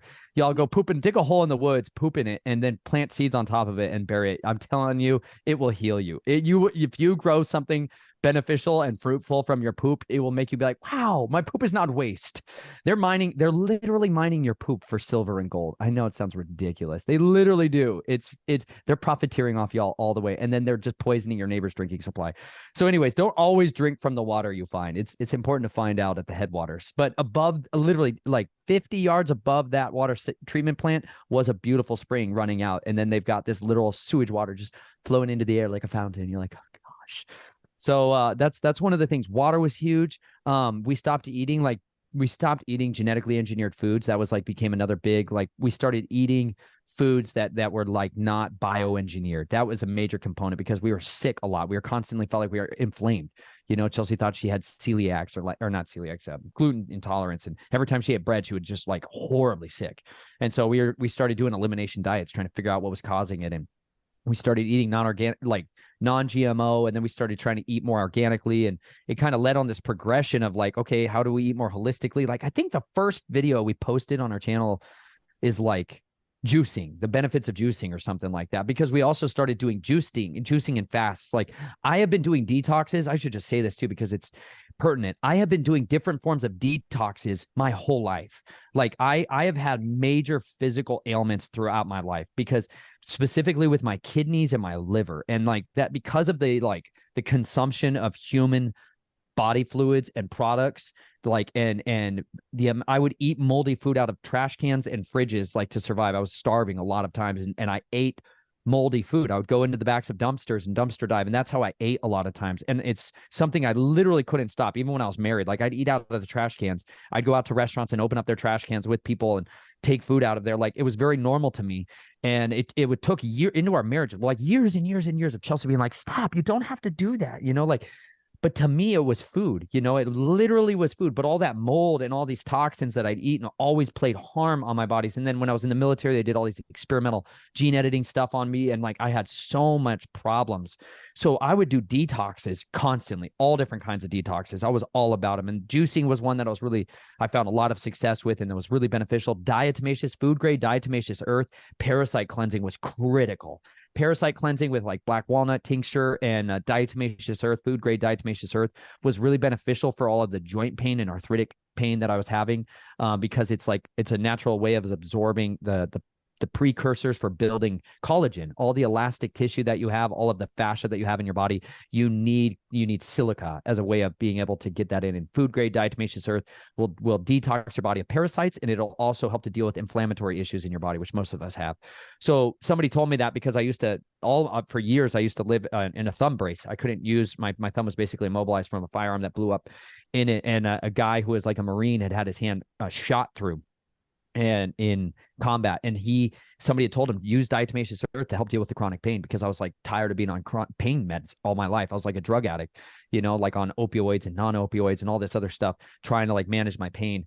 And diatomaceous earth was literally a way I got off my painkillers, and it was like very, very beneficial for me to do that. And so along the way, I tried different detoxes, and especially in the spring, your liver will rebuild itself every single year. It's the only major organ in your body that completely regenerates itself. And so giving yourself super high quantities of foods that are beneficial for that, like beets and like the dark, deep leafy greens, spinach and beets and stuff, was a way that I would do that every spring. And so along the way, I've done a lot of detoxes that were really critical, I felt like, to trying to keep my body up and going and up and running. But the biggest one that came into our life was the natural fiber garments and the fresh milled flour. Like I say, we got a playlist, y'all, called The Linen Railroad that starts out with becoming a linenite, which talks about the physical benefits of linen. I'm going to divert, though. We're going to jump into becoming a millenite, which is hilarious, y'all. Homegrown flour by Sue Becker. Y'all, this lady changed my life forever. I love her so much. Sue Becker, I've got a video called The Bread of Life, in which she does a very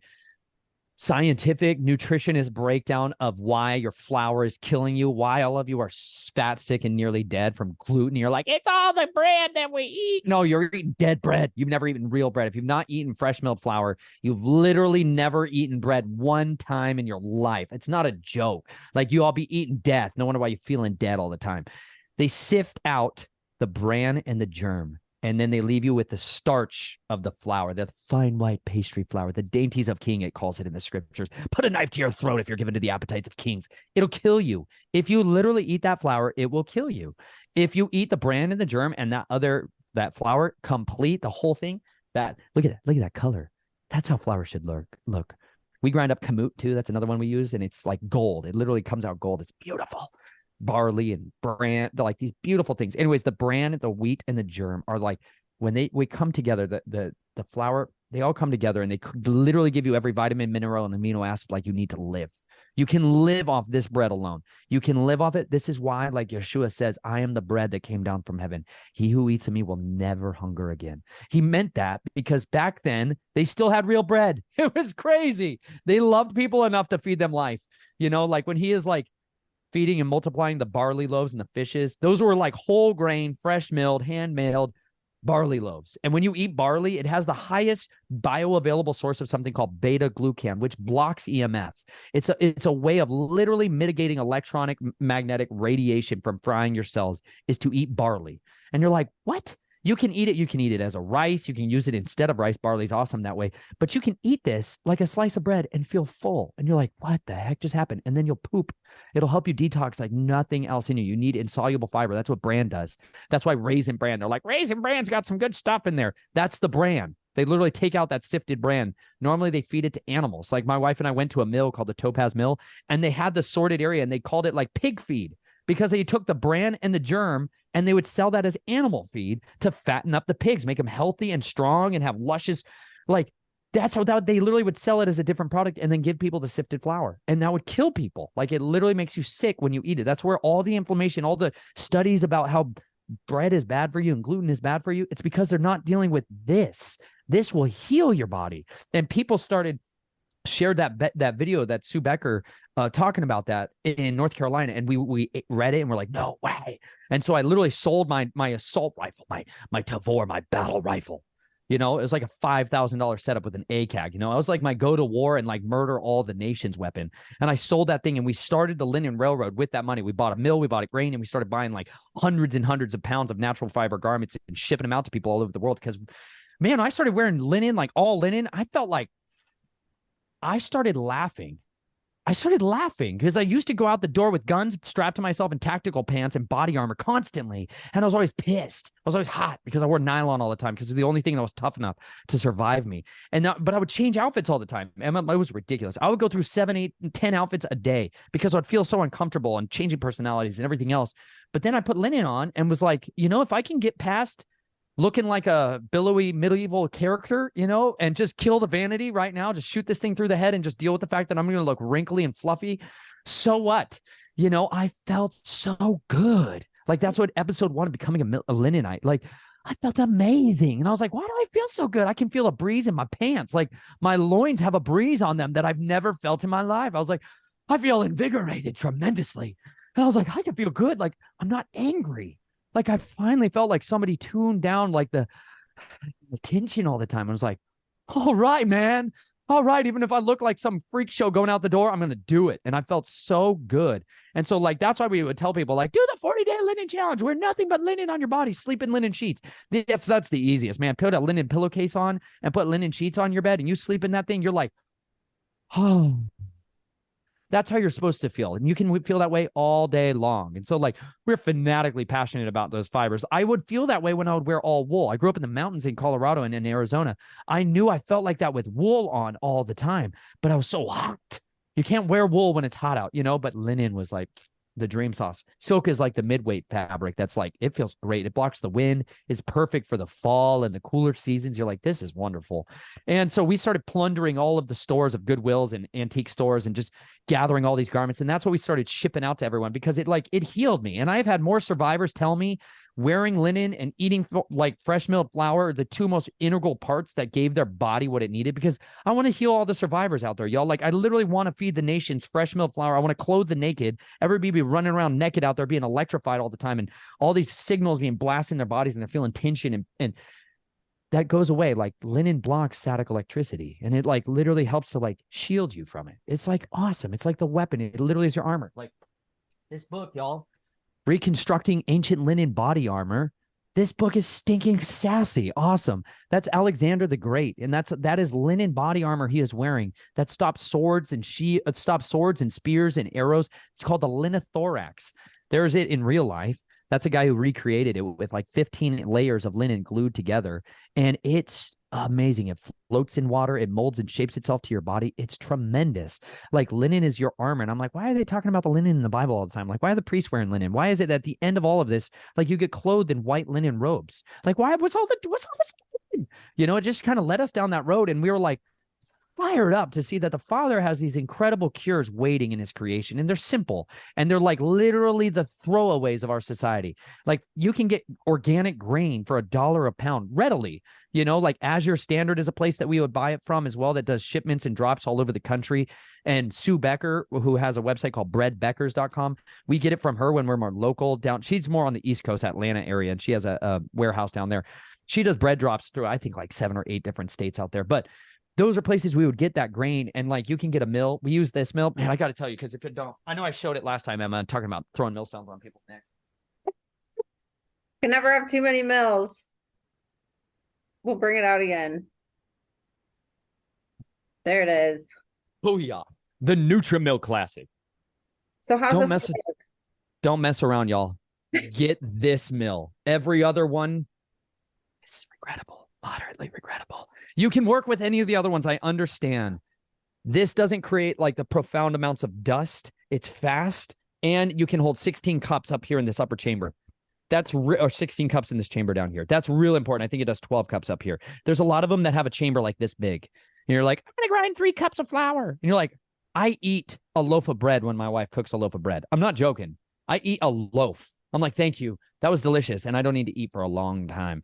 But like, I have a voracious mind, and it needs lots of B vitamins. I need a lot of energy to sustain this freak show thing going on inside me. There's like 547 people in here that need to eat right now. This is a way to do it. I am telling you, because you can't afford all the supplements out there. Like, I'll be honest, like, I've gone down all the supplement trains. I've gone down so many different healing modalities and ways of trying to support this freak show of a system of what my body physiologically needs. And it's super expensive. And, you know, I chose the route of poverty and like ministry route instead of like the wealth and the riches of kings route. And it's made me have to find free, cheap resources in order to overcome this. Sell whatever you have to buy. It's like a $225 mill. It's well worth it. Absolutely. My deepest desire is the opportunity to finance and cash flow free mills and sending them out with every Linen Railroad package we do. And you know what? In the right time, I know it's going to happen, because this is how you cure the world, y'all. Like, these are the millstones we're going to tie around the necks of these pedophiles and kill them all with, because we're going to turn everyone's brains back on and give them the nutrition so they can fight on their stomachs. They need some fight in their stomachs. You know what I'm saying, y'all? Like, this is the way to do it. And so that cold water, like living water, fresh milled flour, natural fiber garments are literally the things that help to make a huge difference. Foraging, wild edibles, all this other stuff too. And medicinal teas. I make bark teas, bark bags, and all this other stuff too. I go down all kinds of apothecary, you know, all kinds of roads like that too. If people want to learn, say, about herbs or natural remedies that are the antithesis of pharmaceuticals, what would you recommend that somebody start? This is one that will get you outside. I could tell you guys like maybe websites and stuff. Like, there's lots of resources online, YouTube and apothecary, like finding a natural store, like a natural herb store, natural grocers, Vitamin Cottage, something like that. This is a book though that Judson Carroll puts out, and it's called The Medicinal Trees of the American South, an herbalist guide. So he's obviously in one area of the country, y'all, but there's many different authors of books that are like this on herbal remedies. I love the trees because they're prevalent and they're abundantly fruitful. And this goes into all kinds of very specific types of ailments and ways that you can prepare it and use it, like of the magnolia tree, you know, and you're like, magnolia tree. And they're like, it's a useful medicine. The bark, I'll just read like an idea of this. Hold on. Let me find one of my favorites. Juniper.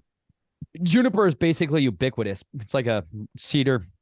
It's a cedar. It's an evergreen. You see, it's got tiny little needles on it. They grow all over the place, all over the United States, deserts, swamps. I mean, they're everywhere. And they are incredibly virulent. They're tough. And it says juniper cleanses the liver and the kidneys and are make a thin and thick viscous juices, and they are mixed into health medicines. So I was talking about earlier things that support the liver and the kidneys. Juniper berries are one of those. You can buy juniper berries at the store if you don't want to go outside and do something with your hands and pick them yourself. But if you do, you will be blessed doubly because of it. But people will grind them up like peppercorn and put them on their foods as like a dish instead of peppercorn, and it provides a lot of these benefits that are in there. It says some juniper is bigger and some is smaller. Either of the junipers, the bigger and the smaller, are sharp, diuretic, and warming. And when burned, the fumes drive away snakes.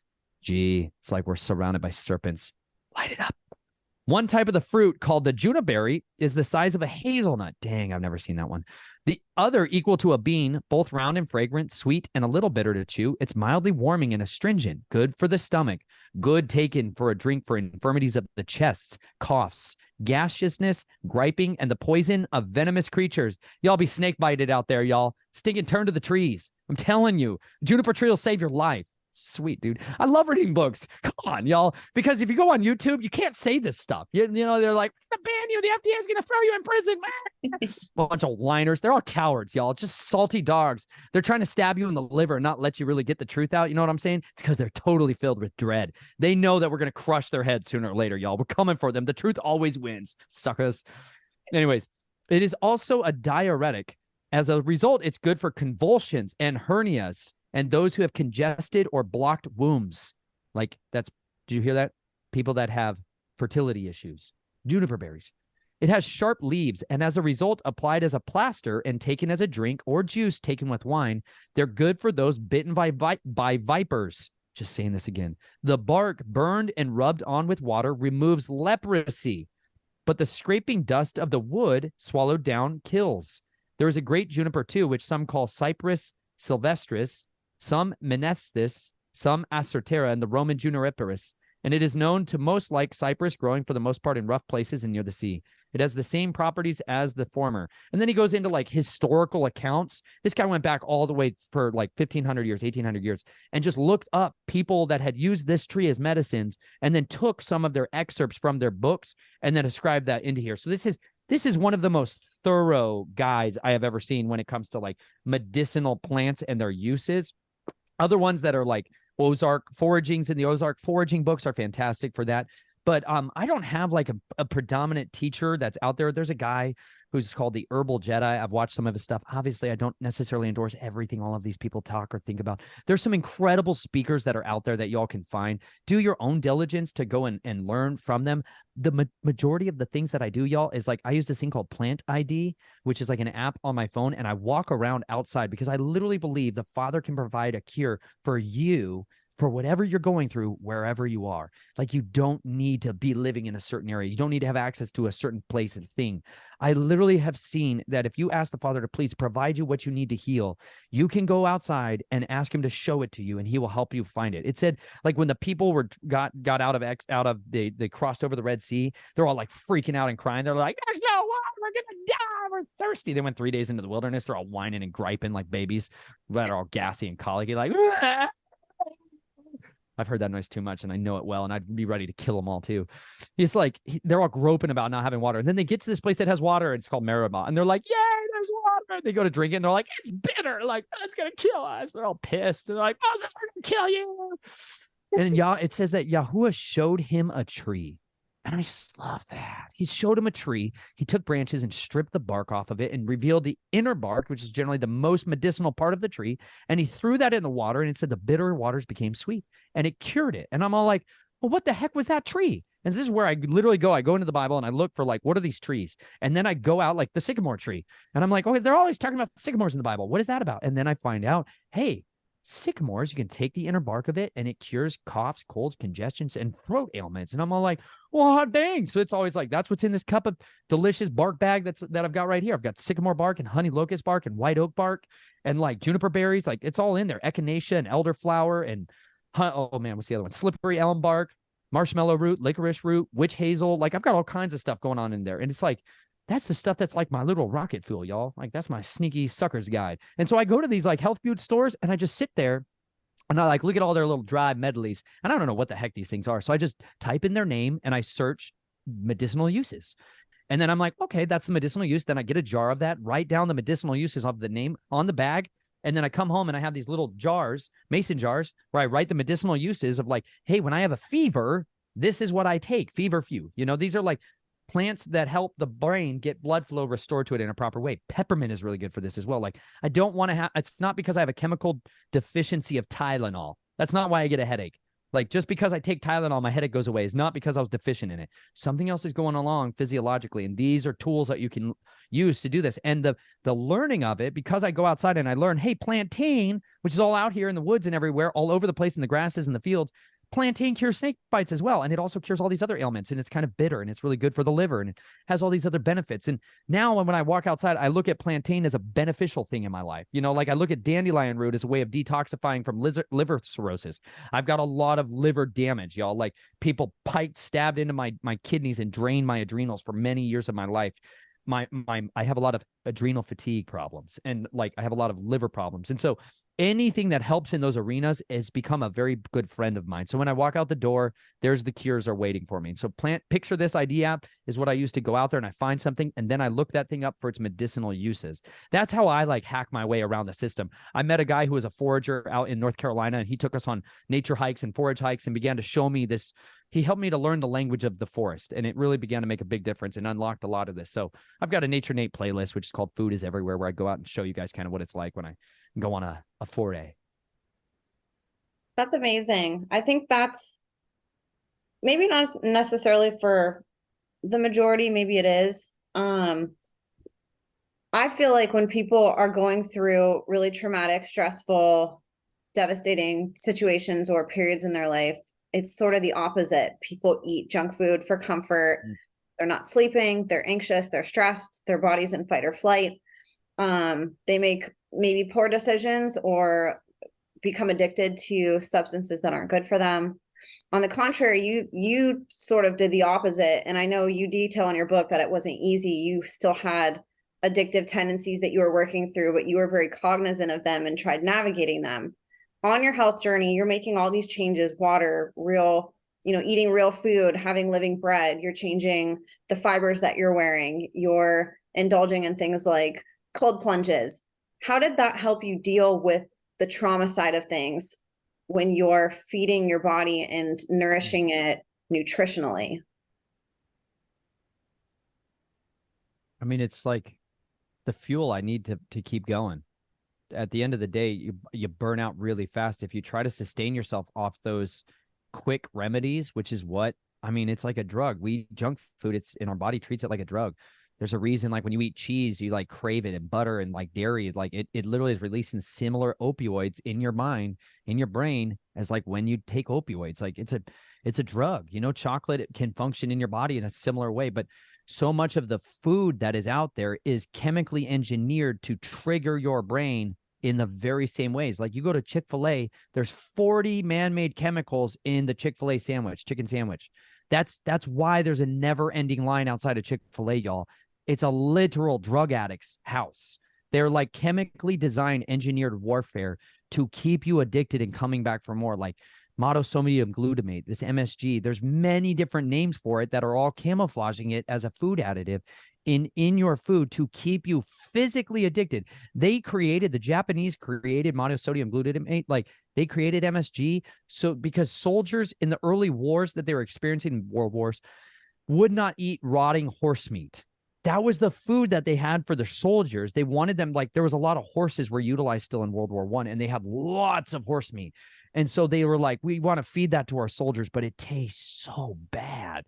And they're like, we need a drug to sprinkle on this stuff to make it taste so good in their brains and make their brain just only want to eat continually. That's that craving. If you eat foods that cause that craving, like I just want to eat more, I feel like I ate the whole thing and I'm still hungry for more. That's not natural. That is something that is a synthesized molecule tricking your brain into doing something that should only happen if you're starving to death, if you're minerally deficient, if you're vitamin deficient, and your body needs that in order to live and survive. Like they have engineered food. This is literally the Reynolds family bought Nabisco Foods in the 1980s. It was the biggest merger of any businesses in the world history, was Nabisco Foods and the Reynolds family. The Reynolds family took over food because they understood that they could engineer a slave class in a very effective ways if they could control what they ate. If you could make them want to eat poison, they could use human bodies as a waste treatment plant for all of these chemicals from the aluminum production and from all of the plastics in the chemical industry. Instead of paying to store it as hazardous waste, which is what they're required by law to do, they found that you don't have to treat it as a hazardous material if you sell it as a product. So they would sell this product to food manufacturers, to agricultural manufacturers who make chemical weapons in the form of pesticides and herbicides, things like neonicotinoids, which are used to kill bugs that bite plants, especially in the citrus industry. That's why if you go buy a jug of non-organic orange juice, you can take a nicotine test and it will test positive. There is so much nicotine in that stuff, it will literally make you addicted to the orange juice. It's because there's so much nicotine in the system of the tree that it causes it. And I'm not talking about like regular tobacco leaves. I'm talking about geoengineered freak show stuff. But they take those chemical waste products and they put it into the food supply so they can make money on both ends of the product stream. And this is why these people are demons, man. They are so possessed by these dragons in order to do this kind of stuff. But they could engineer it in a very different direction. But this is why an organic, naturally grown, locally harvested, and I don't just mean like certified organic, I mean traditionally grown methodologies that are used into it, because organic also has a version of it that's big agriculture, and it's just different formulations of stuff that's not technically a man-made chemical, but some of the stuff is really dangerous and toxic as well that's utilized in it. But finding your local farms, finding your local growers and supporting them. Microgreens is a huge tool that you can utilize at your own house to be able to grow nutrient dense produce in a very natural and organic way that costs way less. Like there's 28 times more bioavailable nutrients in a sprouted broccoli than there is in the full big mature one, even if it was grown in great soil. So these are things I'm really passionate about. Yes, those cravings for those other things, especially, they still came out. But I just started asking, like, this is why we started turning to like, well, how can I eat cookies the best way? You know, I want to eat cookies still. I like cookies. I like sweets too. Well, let me find the best ways to do it. Like I go through a gallon of maple syrup every single month. I go through a gallon of raw honey every single month. I eat I eat as much raw honeycomb as I possibly can. Like I still love my sweets. I just use them from the ways that the best versions of them I can possibly get. Like it's a process, and it requires a lot more intentionality and time. And by doing that, I'm telling you, you eat more satisfied, and it helps to fulfill those cravings that those people have, that their bodies need those things, but they're hacking their way to it through those other quick fixes. Wow, that's interesting. Did you seek therapy? And if you did, what would you recommend people that also want to use that route for healing? What would be some advice that you'd give them that maybe worked for you, or that you would have done differently? Yes, I sought therapy. And I sought therapy, I don't know, about, if you read in the book, it was like a few months into after I had told Chelsea, and I was still working at the time, and it was just before I went and told my family members about it. And I started going to a like a much more, I don't know, spirit-led church, you could say. It was a place that was it was a place that had a super active and very intense homeless ministry. And that for me is like one of those really big indicators of whether or not somebody actually reads the book and does what it said, because it said true and unadulterated worship is to look after orphans and widows in their times of need, like to clothe the naked, to feed the hungry, to loosen the chains of those that have been oppressed. Like that's real people that are really walking in the spirit in a powerful and effective way. That should be the fruit that I can identify in their lives that makes it evident. And this place was doing that. They had a really big like soup kitchen, and my wife and I were literally at a place where like we are on food stamps. Like we are on it. Neither of us was able to work. Like it was a really rough financial season in our life, and we were totally dependent on the help of others. We were eating all the food that we had prepped, and it was a really shameful experience going through it at the time, to just become totally destitute because I couldn't function very well to work. It really was really tough at the time. But that church, I ended up talking to one of the people there and asking if they knew of any counselors or therapists that they recommended. And they ended up recommending and referring me to somebody who had worked with survivors of ritual abuse, and specifically and it was a guy, which was really helpful for me, honestly, because it can be awkward. Just super honestly, it's awkward talking to female therapists if you're a male and you're a married guy, and it's just like I try to have these I'm very careful about having relationships with women that are only in very specific kinds of way. Like I don't want to have any relationships with women that could ever lead to anything beyond reproach, if that makes sense. Like I don't do phone calls. There's a lot of survivors who reach out to me and want to talk to me and stuff, and that's a lot of them are women, and I'm just like I'm sorry, I'm not the person to talk to you and get into like real intimate details about with. I don't want to get into deep relationships with women. So I had a counselor, and that church literally was like, listen, we'll pay for it. We'll pay for you to be able to go to him. And that was incredible. Like, because they knew I couldn't pay for it. So they paid for me to be able to go there and were supporting me to be able to do that. And the therapist was like, literally like, whatever you can pay to help, whatever you want to pay is up to you. And like, he was incredible. And he was an older guy who had worked with, I think 30 or 35 survivors up to that point. All of them had been women. I was the first male survivor that he had ever done counseling with. And so, and he was not like I don't know that he had like I don't know if he had his licensure. He may have had his licensure. I just don't recall at this time. He may have, I don't remember, but his form of counseling and therapy I'll say this, his was the best of any I've been through. After all, I've tried lots of different methods over the years, and he was like one of the first ones I went to. His was the most simple, and like just we would pray together, and like not always, like he would pray for sure, but there were sometimes I didn't want to. Like, but he would just pray, and he would just literally sit there in his office, this little office, and he had a dog in there, and that was it. There wasn't anything else going on in there. And he would just literally say, is there any of you, what would you like to talk about today? Or is there anyone in there that would like to talk today? And that was like the basis of it. It was really simple, and it would allow me, over time, I felt safe enough to be able to open up different parts or personalities or littles to come forward and talk like some of the stories that you hear in there, because a lot of times it's a lot of confusion. There's a deep-seated confusion when dealing with subpersonalities that they don't like. You got to imagine a 7-year-old waking up inside a 35-year-old's body, and the last thing they remember was the worst possible psychological abuse, manipulation, and torture.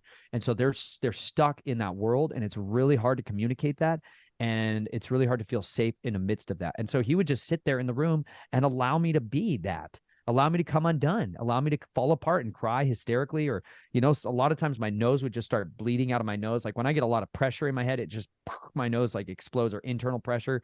Like I get these marks on my face that start popping up. And I'm normally very ashamed of that. I was taught to work very hard to hide these marks on my body. And so it took a lot of like trust to be built between him and I. And he would allow that part to speak. And then, man, he would just try to share and pray that the Father would help to guide him and direct him through the Holy Spirit on how to restore my identity and establish understanding of what maybe took place. But like he never was talking me through memories. He was never like reading out memories or anything like that. A lot of times he was just praying over me if I wanted to, or helping me to see a different perspective from the scripture a lot of times, what my purpose was now. And or like, you're married now, you have children now, you have different responsibilities, because a lot of this would come up in dealing with those responsibilities, the difficulties of having commitments now, and variables, fears that my family was going to come after me. And my family did. Like at the time, my dad was literally showing up at that church trying to get records at the address of that man's house. My dad was hell bent on capturing me outside of the church. Like I literally couldn't go to that church because they were like, your dad keeps showing up here. He was driving long ways to show up there because he wanted to reaccess me. He was a monster after I went out against this stuff. He was a monster. Like there was the whole Christian face of my dad melted. And like he was a disgusting cursor and abuser and handler. After that, he was disgusting. And the level of evil he sunk to was very indicative of what was in him. And he had kept up an incredible front for the vast majority of my life. But then it was off. And you know what? He showed who he was. And he was willing to do disgusting things, like try to traumatize my wife and I mean, gross. So like the church stood up for me. They were incredible. They had worked with survivors before. And because of that, they were literally knew how to handle somebody, even though my dad had churches on call and all these pastors and people to try to like come at them and be like, this guy's crazy. You need to just go bring him back to us. You need to get him back to us. We can help him. We'll heal him. And all, they were all like, yeah, we've seen your kind before, like these people are master manipulators and they've got a lot deeper pockets and bigger phone call books than you do. And most churches are like, oh, okay, seems reasonable. This guy seems reasonable. And this guy's clearly struggling and it was a mess. And so they turn victims over to their perpetrators very often during this time frame. And at that time, they really insulated me and kept me safe from that. And it really made a big difference for me. But I also, there was another type of methodology and training that, or counseling that they also authored or helped me connect to another therapist. And she used a methodology of like muscle testing. And this is one that I'm sure lots of people have heard of. And I'm going to say it right now. I tried going around different versions of muscle testing over the years, and it caused a lot of immediate responses and results that seemed to be really beneficial. But my long-term results of it were never so. Like, there, I think, is a lot of miscommunication that can happen if you rely on muscle testing as a means of trying to use diagnostic tools. For those of you who aren't aware of what muscle testing is, it's a form of like biofeedback where the person that's doing the testing will have you like stick out your hand and they'll ask you questions. And based off of your ability to like put up resistance as they're pressing back, like there's, they use this sometimes to test whether you have allergies or physiological responses to different substances, to find out if these supplements are going to be beneficial for you. And you put it in your hand and you find out and you push on your hand to see whether or not you resist and you have strength or you get weak. And it's like a yes or a no. It's a way of diagnosing stuff. And so there's people who go into counseling and therapy methodologies who have tried to develop this as a tool to treat trauma and problems inside the body at a rapid pace. And really it's utilized by counselors that are trying to do lots of work really fast. And they tend to really do it really quickly, especially as they've done it over the years. And it literally will get to a place where like this gal she would start out by reading the questions of like yes and no that should lead to yes and no answers, but she would do it almost under her breath. And she would just go through muscle testing me super fast and start to diagnose, okay, this is the area where the trauma is. Let's go ahead and start dealing with that area and like cleanse that area off. And it was like, I felt like very targeted and accurate. But at the same time, like when we would like do the deliverance or do like the healing side of it, I felt like all of the fruit of it at the end, months or years later, it never lasted. Any area of trauma, especially with like babies crying or overheating or the smell of feces or like visual seeing of organs, were all areas that were analyzed and supposedly we dove into and found these are the root causes of it. And then we cleanse it. And I would have like great relief. But then within a couple of weeks or months, it was gone. If I stopped doing that counseling, if I stopped going, it would disappear. And to me, that was kind of, there's something there that's not correct. I think there's something that is tapping into a different energy healing system that is not accurate in that regard. And I know there's different therapists and counselors and survivors who found benefits and stuff in that. I just got to tell you, from my testimony, it jacked me up really bad, like internally. It messed with my system in a very powerful and profound way. There's another modality that I went through in Ohio when I was trying to find faster healing methods. And this gal at the time, her name was Kim, and she was using a diagnostic tool that was through a computer, used muscle testing and had question and answers popped up through this computer software to try to identify and analyze this stuff. And she had normally used it for people with physiological problems, but then I was her first survivor that she worked with at the time. And that jacked my system up so stinking bad. It wrecked me for a long time. And there was another person in South Africa who had a ministry that was using that and trying to do this like inversion of the inner soul and the inner spirit man to try to just jumpstart healing. And that method was so broken. Like it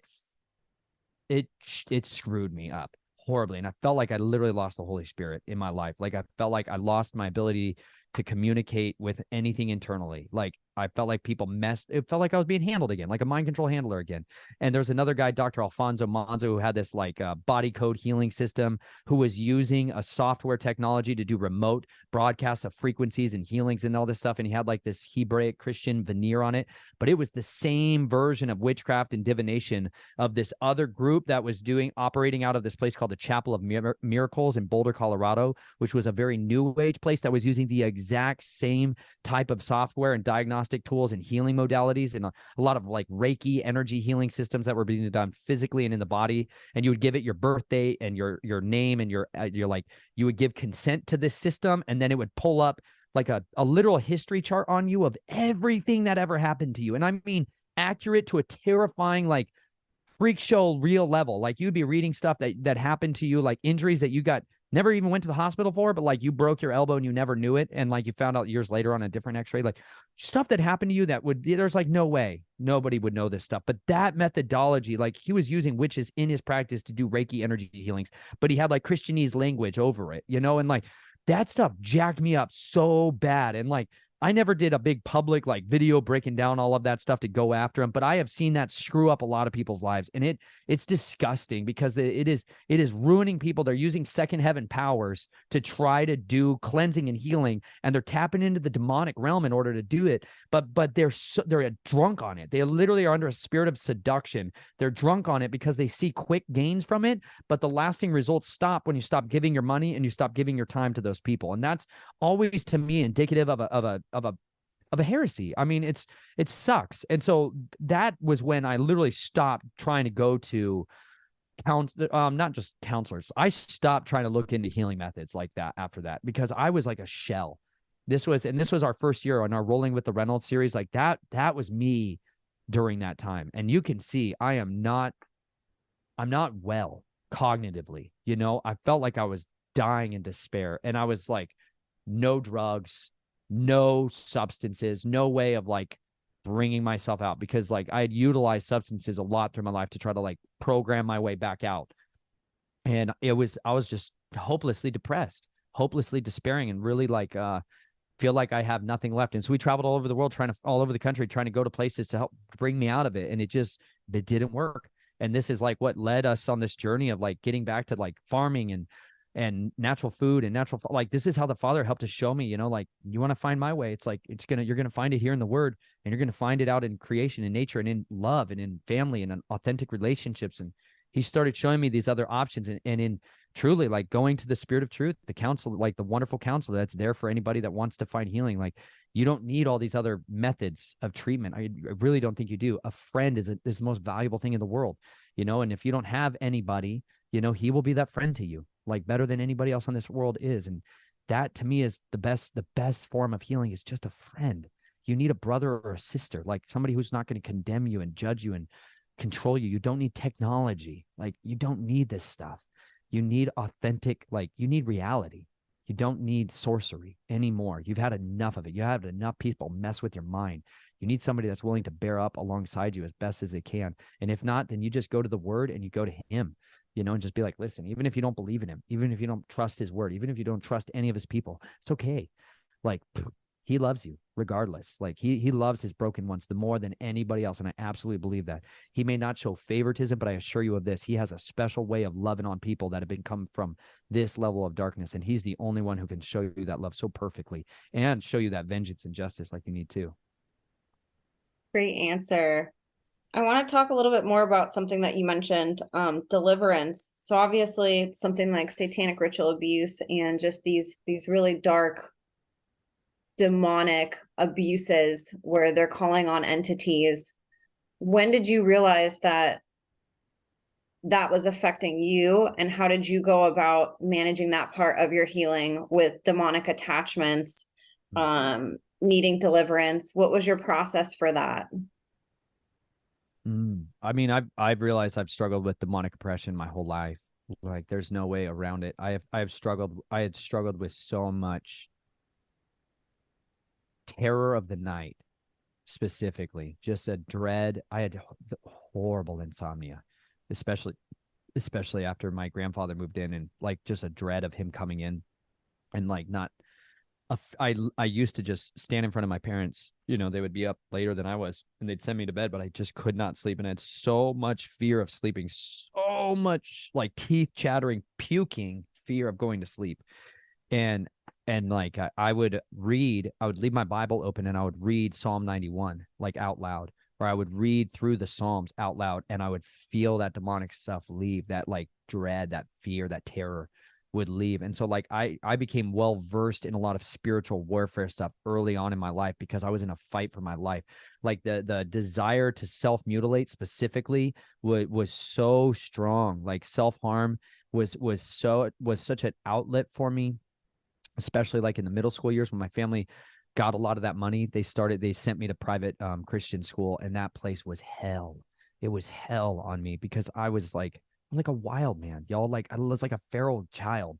And in the White Mountains of Arizona, like I went to this school called Blue Ridge, and there was children like me there. There were like feralish children there, people that lived on homesteads, like people that lived in extreme poverty and were survivors all over that school. But then I went to this super rich school in Colorado Springs where it was like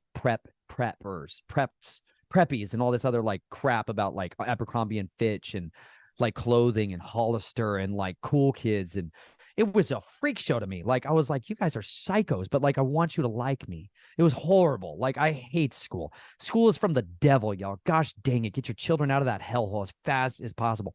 Better to get on the run from the government, I am telling you, than to shove your children in one of those days of another indoctrination school. That place is death for the soul. It is a place of unutterable prison, man. It's the worst. I am just, if any place I could just see shut down overnight, it's that. And it's like the FDA, the EPA. There's a lot, but that just, dang, the schools.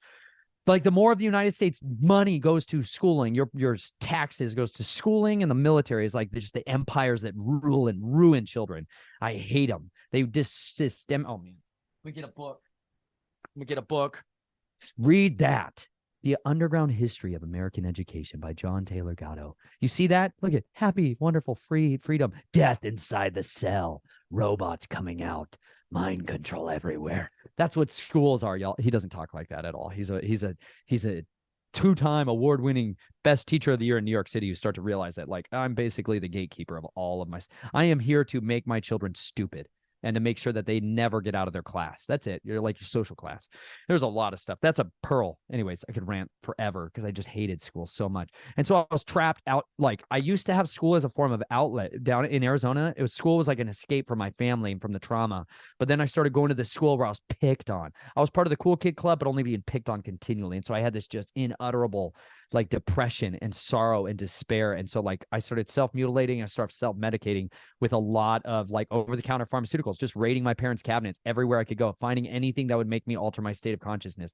And it was in there that I also began to read the Bible from Genesis to Revelation. And I started studying the word to like get clear because I knew at night something was coming specifically at night to make me want to hurt myself, to make me depressed to a horrible extent. And I started battling with that demonic oppression. And so that, a lot of that like self-mutilation stuff went away anytime I would get deliverance from that. And so self-deliverance was a major component of my life for many years. I had a lot of miles under my belt, a lot of battles under my belt with dealing with that. And so when I got into like dealing with the DID side of this, like it was something I was well equipped with a ground working knowledge of how to deal with that. This is why I really recommend Russ Disdar's work on his website, shatterthedarkness.net.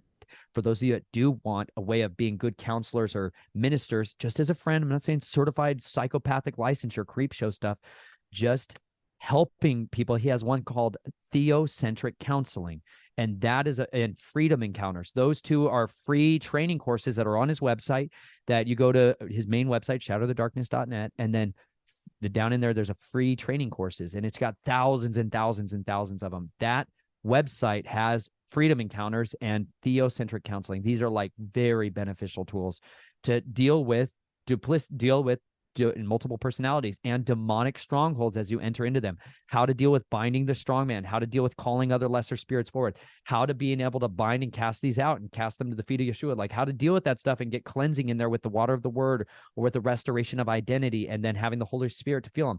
You never bind anything and cast it out without loosing something into its place. There's no spiritual vacuum in a person. And if you take spirits out of somebody and cast them out, if you don't fill that place back up again, 7 worse spirits will come back. That's why it's like, it's not always the proper course of action to cast demons off of everyone. It's not always what's needed, because if they go out and continue into it stuff, you're leaving them worse off, So like, I don't go lay hands on people and do demonic deliverances and all that. I'm not into that suddenly. You don't do that stuff suddenly. If you need a power encounter, especially when dealing with some of these subpersonalities, you're going to feel it, man. You are going to feel darkness enter the room. That's terrifying. It is real physiological, spiritual oppression, and it'll feel like people open an ice chest, and your teeth will be chattering. You'll feel like you're going to puke, or you feel like you got headaches. The presence of a demonic realm and that spiritual realm is a very physical thing, and when it opens up, man, darkness comes in. And if you don't have a firm foundation of understanding how to walk in an anointing for the word, and how to be bold and courageous and not have any fear and not give into those sins, asking the Father to forgive the sins that you have committed. Even like you, Emma, you set the stage to these interviews for a reason, by putting on the armor of God for a reason, because you're going to have to weigh into a battle zone here. And this is a real war zone. And if you don't have a firm foundation, demons are going to manifest in front of your face, y'all, and they will call out specific sins, or they will call out stuff in you that is more embarrassing and shameful, and stuff you've never told anyone, you never thought anybody knew about.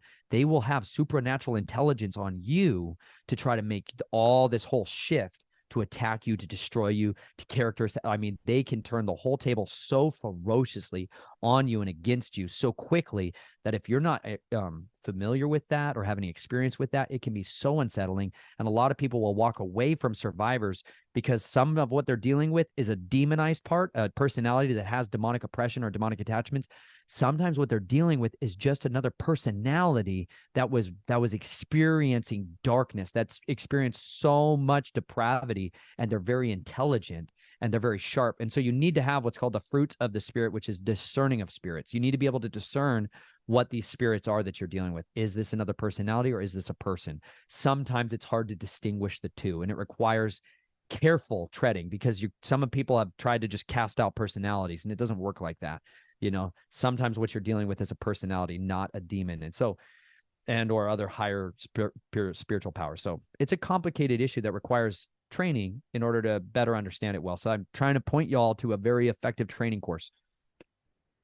Are there ways that people can tell, or rather, what are ways that people can tell if they're being attacked by demons? Because I think, people think it's going to be this violent thing where like a demon shows up and like throws them against a wall. But I mean, there's a lot more mild versions of what, satanic activity in a sense can look like when it's being waged against somebody. I first would have to say that not every thought you think is your own. That's the first place to understand where the war for the mind is one of the, here's a book. I haven't showed this one before. Here's one I've never showed. This is Gregory Reed. He's another survivor as well, among many other hats that he has worn in his life. But this is called The War of the Ages. And this is a complete scriptural guide to confronting and defeating Satan's kingdom. He has another book called Nobody's Angel, which is his testimony, and brutal. But Gregory Reed is also like with I encountered him through theblack.com and Tom Dunn and Jared Cressman as well. But he says, we are living in an unprecedented time of spiritual darkness. War of the Ages is a comprehensive scriptural guide to spiritual warfare. Is the devil real? What about demons, angels? What does the Bible say about these things? How can we fight and overcome the power of darkness in today's world? Written by Dr. Gregory Reed, this book contains nearly 400 pages of scriptural and practical insights from 45 years of experience battling the forces of evil. Solid truth and real stories. Spiritual warfare for the next generation. That book, for those of you that want to study up on this stuff more than just a cursory 5 or 10 minute answer that I can give, these books were like where I cut my teeth on a lot of this stuff, y'all, to try to be better equipped to do it. Russ Disdar's book called Expelling the Darkness is another one that's critical for it. But discerning thoughts is a critical component, because the vast majority of all the war that's ever going to be waged is going to be the one in your mind. It's going to be the one that the voices that happen between your own head. And I know I'm not talking about like schizophrenic kind of voices. I'm talking about like, it sounds like you in there. It's the same thinking, thought sounding voice that you have when you're thinking about like, hey, do you remember that time when you were 15 years old and you stole a car and you just like went for a joyride with your friends? Like those little memories and thoughts that come fleeting through during the course of a day. Like in the scriptures, they call these things fiery arrows. At times there's like these other thoughts that you suddenly think through your head and you're like, what was that? That was something totally different. That other thought, you can have your thoughts, you can have the world's thoughts, you can have the devil, and you can have the flesh. Like there is a many voices. You can have the Holy Spirit. Like there is lots of voices that can be at any given time coming into your head.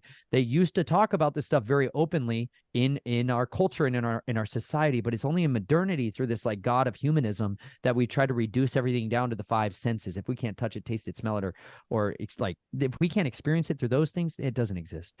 That reductionist scientific like religion has made people lose track of like there are spirits flying around everywhere in a spiritual realm that we don't physically have the eyes to see right now, but they influence us. They inspire us like a spirit coming down into our minds. This is where we get the word muse for museum, music. This is because they believe those spirits would empower people, come upon people, and give them inspiration. And so you can be inspired by various different forms of spirits. Discerning of spirits is paramount to being able to identify what are the symptoms of demonic spirits, demonic oppression, and predominantly the manifestations that they are is they are going to the fruit of them is how you can identify them best. And that's where do those thoughts lead you? Are those thoughts leading you towards life and love and happiness and joy and like the fruits of the spirit, love, joy, peace, patience, kindness, goodness, faithfulness, gentleness, self-control, like above these, there's no Torah. Like there is these fruits of the good spirits, and then there is a fruit of the wicked spirits, and the fruits of the lesser, envy and greed and selfishness, like hatred, murder, violence, like strife. Like there are these other fruits of those thought processes. And a lot of times those are literally like arrows flying across our minds at any given time. And it's like when we start to pick up on one of them and tune into it, like lust, when it like first we get a temptation that can draw us away into lust, and lust when it gives birth to sin, and sin gives birth to death at the end of it. And so there's a chain of events that you've got to track down where you are in your thought process and your logic to identify, is this thought even coming from me or is this coming from the enemy? Like sometimes y'all, you think some super dark stuff.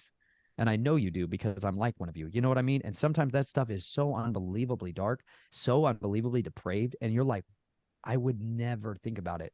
Like I would never look at that person and think that stuff. But sometimes it's there, and that's not from you, you know? And it's really important that you understand that that's an opportunity for you to gird up the loins of your mind. That means like armor up, son, because you're in a battle right now. And if you can defeat that thought, you can have freedom from it. But demonic symptoms of demonic stuff outside of like just the thought level of life, you can experience physiological symptoms of it. A lot of times it does come on in the form of headaches, like brain fog and nausea. Those are big indicators that there's a demonic oppression that can be taking place. Like when you walk into a environment where there has been a door open to the enemy, like a portal is a better way to say it. When there has been major stuff that's happened in an area, like horrible abuse, sin, like bloodshed. If there's been bloodshed, this is why like blood rituals are used, because when you spill the blood, it opens a door for these other spirits to enter in. That's why they do this, y'all. They do these rituals not for nothing. They're doing it to dial a phone book to the spiritual realm of darkness. And it's a real thing, y'all. Like this is why there used to be less than, I think, 8,000 self-reporting witches in the United States of America at the early 2000s. Within a few years, it was up to 350,000. And now you're dealing with millions of people that are self-reporting witches. This is not something you dabble with, y'all. Like these spirits, when you start playing in these rituals, even if you think it's white witchcraft, even if you think like, I'm only using this stuff for good, I never weaponize it, I never use it for evil. You must understand you are dealing with other spirits that have a different agenda than what you do. And their intention is to deceive you, to get you to be complicit in an agenda, to conquer your mind, to win you over, to give them complete power and control. Those spirits, when you do these rituals, it opens a doorway. And if that door is not shut, it literally is like a door that's always open. This is why when sometimes you walk into a place, you feel like, oh, you feel gross. You feel gross. You feel uncomfortable. People that are more spiritually discerning will say, like, I've got bad vibes in here. Like, it doesn't feel good in here. Like, people that go on these ghost hunting and go into these places of hauntings and stuff like this, they're walking into areas where those doors are very strongly open, and nothing holds a door open longer than murder.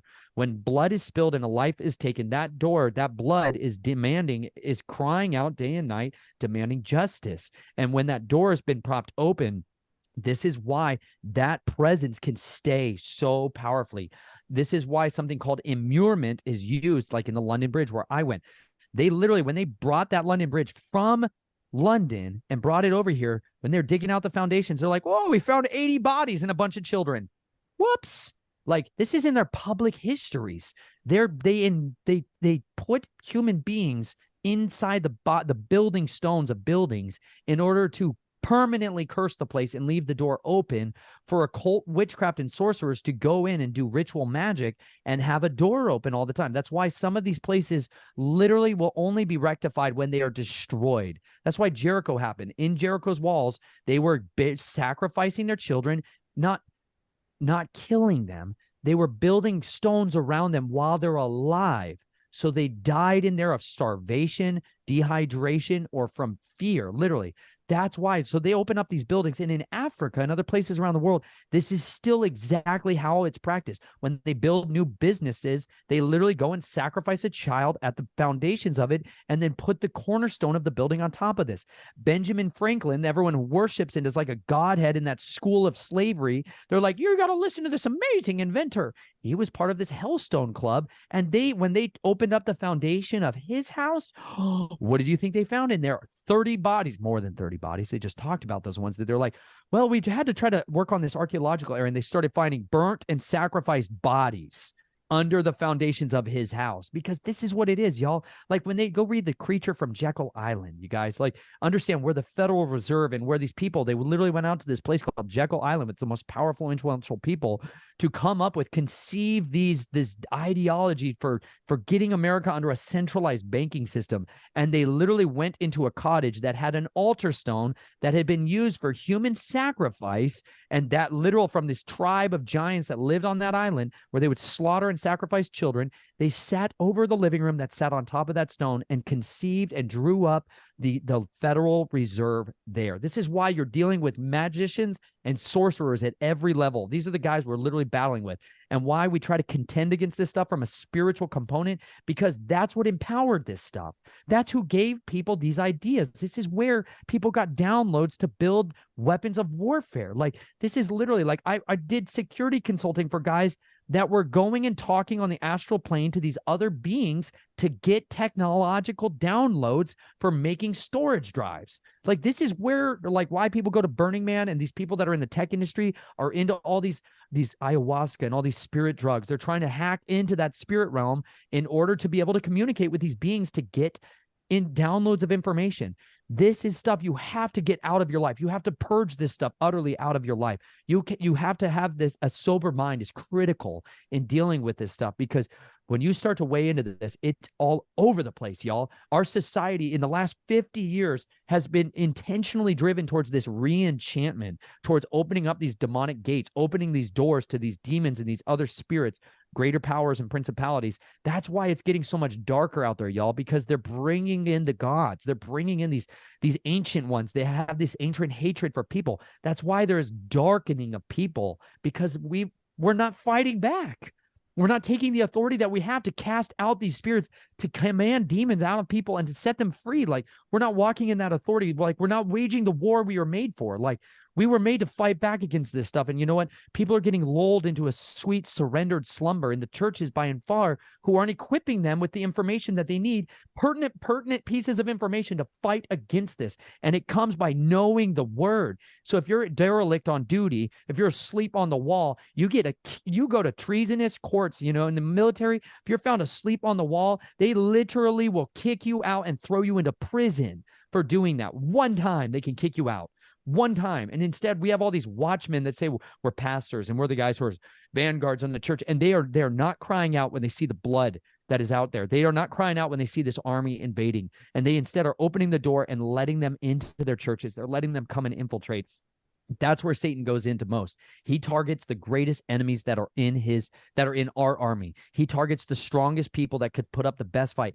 That's why DID is what it is, y'all. That's why your survivors have been targeted from your youth. Some of you guys, your life has been a crap show from the day of your birth, because you were born to be the warrior of warriors. You were born to be what's called a Gibborim, the mighty men and mighty women of valor, the special forces of Yahuwah's hit teams against the kingdom of darkness. And you know what? The enemy had a little foresight into your destiny. And you know what? He tried to take you out as early as he possibly could and ruin you and destroy you and shatter you and compartmentalize you and keep you from ever fulfilling that calling that you had on your life. But you know what? When you start to cast off this demonic spirits, when you start to get those chains set free, man, you are a weapon to be reckoned with. And I'm telling you, I have seen some of the most mighty and ferocious warriors of the kingdom of Yahuwah ever in my life, when survivors turn the tables, because you know what? They trained their weapons. Big mistake, son. Should have left us alone. Terrible idea. Terrible idea. And I'm telling you, that's why I'm so passionate about these other cures, you guys, because I'm serious. Your brain, your intellect is so much more capable. You're so much more capable of anything you could even think and imagine when the Father begins to set you free and begins to give you everything you need in order to do this and fight this good fight, man. We can kill everyone. I am telling you, I'm not talking about just the physical corporal bodies of these bad guys. I'm talking about destroying the doubt and the despair and the depravity that's been consuming us and keeping us from our destinies. And that's what we were made to do. And we need all of you to fight this fight with us. You were made to fight against this. You're not made to be a sleeper cell for the kingdom of darkness. You are made to absolutely annihilate the works of wickedness everywhere you find them. Amazing. I love those encouraging words that you give. I think everybody's always like, I can't wait for Nathan to have one of these monologues. Like, he pumps me up. I love how hype you get about it. One thing that fired you, up. yeah. Fire him up, man. Fire him up. One thing that you mentioned a little bit ago was how important it is, and it was for you to have a support system of some kind, whether it's a friend, whether it was your wife, even your kids to an extent, you know, getting to have them be a reason for you to wake up every day and to continue going on. For people who are that support, what are things that, or maybe advice that you would give to them, and just that worked for you? I know that you know, you can't speak on behalf of everybody, but what are some things that a support, whether it's a spouse or a friend, can do to help be a healing person in a survivor's life? Chelsea could answer that one so much better. We'll get her on here. We do. Got to get both of you guys She's on that episode. it's a big ask right now. You know, babies are real full-time commitments. But Yes. the best thing she supports me with, is understanding. Man, I can't even say the biggest weapon that you have the biggest support tool that you have is an understanding heart, is a sincere foundation of love for the victim, you know. This evil propagates because people are ambivalent. They are apathetic towards broken people. But when somebody loves you and extends love to you in a sincere and consistent way, we don't need everyone to be all that for us, but we need some of you to be steady, because it's going to get real destabilizing. It's very scary when you first start really getting all the memories back and you start like, it's scary. It really is. It's really overwhelming and it's very scary.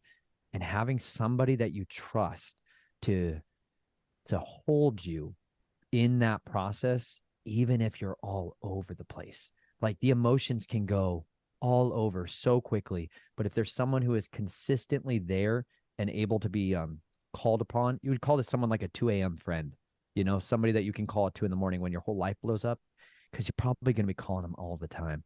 You know, like if you can make yourself available to that person on a really steady basis, and it doesn't mean you have to be 24/7, like it doesn't mean you have to be that, but if you can be consistent, like, hey, once a week or twice a week, we're going to go out where they feel comfortable, where they feel safe, however version of that is. Like Chelsea would literally build me, I like nooks. If you can't tell, like I like to cram myself in a hole inside the earth to feel safe. Like I like to go underwater and hold my breath till I'm like gonna die to feel safe. That makes me feel better. Like I like nooks. So she would build like a little fortress around me where I would sit in my desk. I call it the Nautilus look. I think I talk about that in the book, but she would build like a little area, a little cubby in the house to help me like have somewhere I could tuck away into and feel safe. She would help to do that. Like as I expressed like that was a desire I had, she was like, you got it, let's do that. You know, like as I expressed like I had a deep desire to eat challah, like sweetbreads, man, she would make that for me. You know, like she would support me by helping to do the things that I needed or I asked for, or like I wanted to experience. You know, like I literally, part of why we got the RV, y'all, is because I wanted to go back to some of these places that helped me when I was little. Like I literally, like when I went to Laguna Beach, there's a place called Treasure Cove off the coast of Southern California. And it was like, I was going through such disgusting matters. And I remember going to that beach though, and it was like, it was okay. Like it's going to be okay. and they have these beautiful rocks that are very bizarre.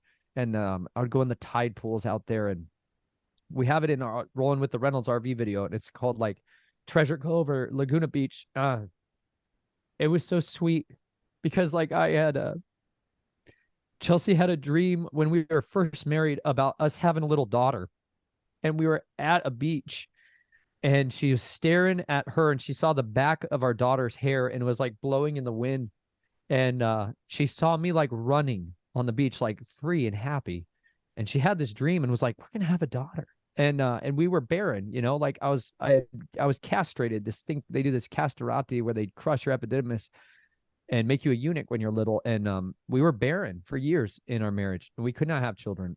And I believed that the Father could bring that to pass, and I ended up I had so much testicular pain and like ureter pain for so long. I was a real mess, y'all. It was really hard having a marriage in that, and all of the complications that come with this, because man, it's messy. And she was just willing to stick with me through it and try to help me. At the end of the day, she was willing to help me and deal with, like, I didn't know how much of my trauma was connected to this area of my body, like to my privates. Like I didn't know a lot of that factors in the beginning of our marriage. And so like when some of this started coming out, it got way worse.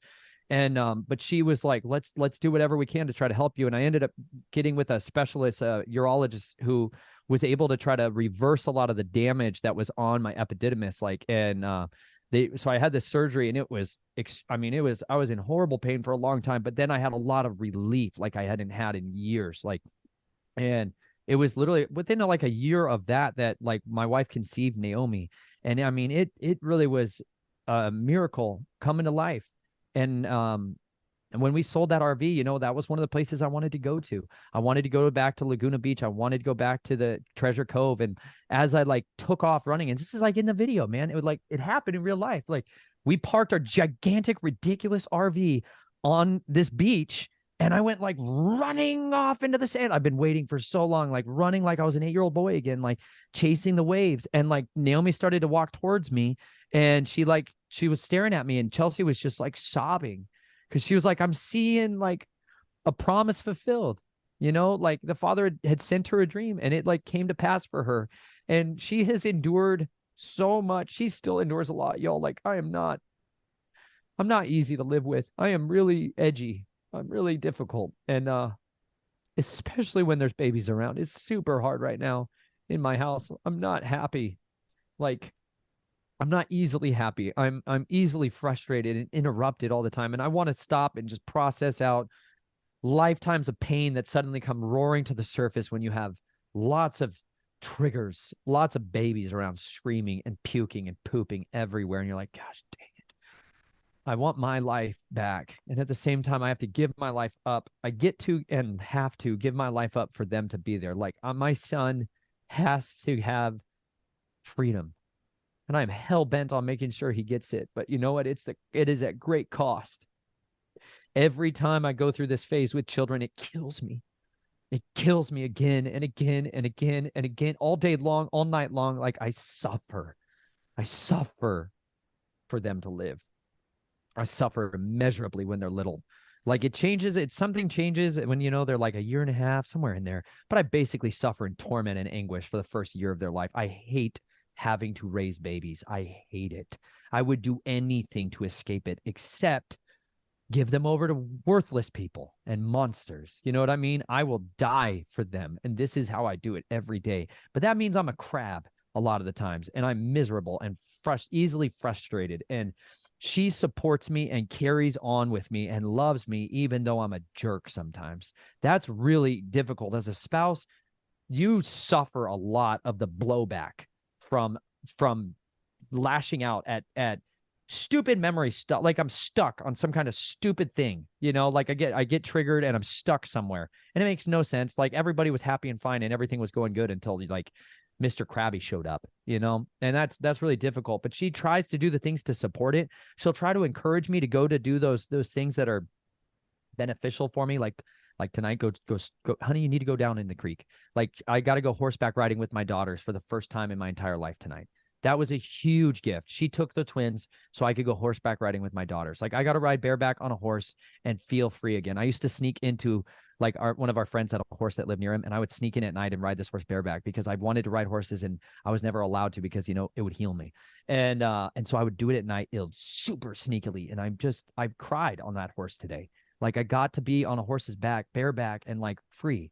That's where I was born to do. I'm going to be a scary, dangerous dude when I get to ride horses a bunch and I get to throw spears at dragons. It's going to be great. But that's support for survivors is so individual. You just got to know how to love your friend. Like that's literally the two greatest commandments are love Yahuwah with all your heart, mind, soul, and strength, and love your neighbor as yourself. Like it could have been you. It could have been you. So just love them the way you wish you would have been loved, like the way you probably got loved, even as broken and crappy as your home life could have been. Like you have no idea what suffering is. Many of you, the most of you, but some of you do. And you know what? We need you to come and bleed with us. We need you to come and scream and cry and wail with us. And we need you to endure us and survive us as much as we need anything else. Spouses and friends, they definitely are unsung heroes when they can do that. That's not an easy role to step into, especially if you haven't experienced it. It's so foreign, understanding this stuff. I'm sure it even is for you and you experienced it, to try to understand it or like make sense of it. There just isn't a way to do it, And I appreciate your vulnerability with that, because I get people that reach out to me and say, oh my gosh, your podcast guest seems so far ahead, like, and I'm here struggling. Like, I don't ever see myself getting there, and it's like, it's so beautiful to talk about all the things that healing can do. That's good. And that can be consistently good. I really appreciate your vulnerability and admitting that you struggle. Cause I think a lot of people relate to that and say, oh my gosh, well, okay, well, if Nathan still struggles and I do, like, that's okay. That's part of my process, So thank you so much for sharing that. That means, the world to me. And I know the listeners too, who aren't feeling like they're healed and who still struggle daily. It's good to know that somebody like you who is doing podcasts and, so productive and who has a family and go, that you still have struggles that you deal with, and that it's not just all roses and puppies all day long, Yeah. So how do we go about healing the world?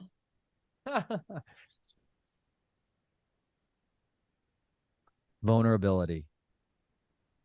I think vulnerability is what cures the world. I really do. What do I you think mean? radical transparency and radical honesty. First with the man and the woman in the mirror is how you cure the world. We have to deal with the person in front of us. Like we have to. What the heck do you think you're going to do as a fighting force out there if you can't deal with the person you see in the mirror and love that person and also deal with the hatred you have for them and the rage that you have and the brokenness that you have and the wounds that are there. Like you've got to deal with the man and the woman in the mirror first, because by doing so, you will become the most effective warrior for defeating this great kingdom of darkness. The enemy is defeated by the blood of the Lamb, like an actual real relationship with the one who can heal you, the one who has suffered as you have. As impossible as that sounds, like he said he has tempted and suffered in every way as we have. And like I mean that, y'all. Like I have gone through these healing sessions and written about stuff, dealt with stuff, and he has come in and explained himself to me in ways that no pastor, no person on this earth ever could, no natural man ever could. He has supernaturally explained himself to me and given me understanding that comes from above. He's given me insight and wisdom and knowledge and strength that is not from this earth. Like we need an outside agent to save us. We need a savior. That's how we change this whole thing, man. We need a savior. We need to cry out.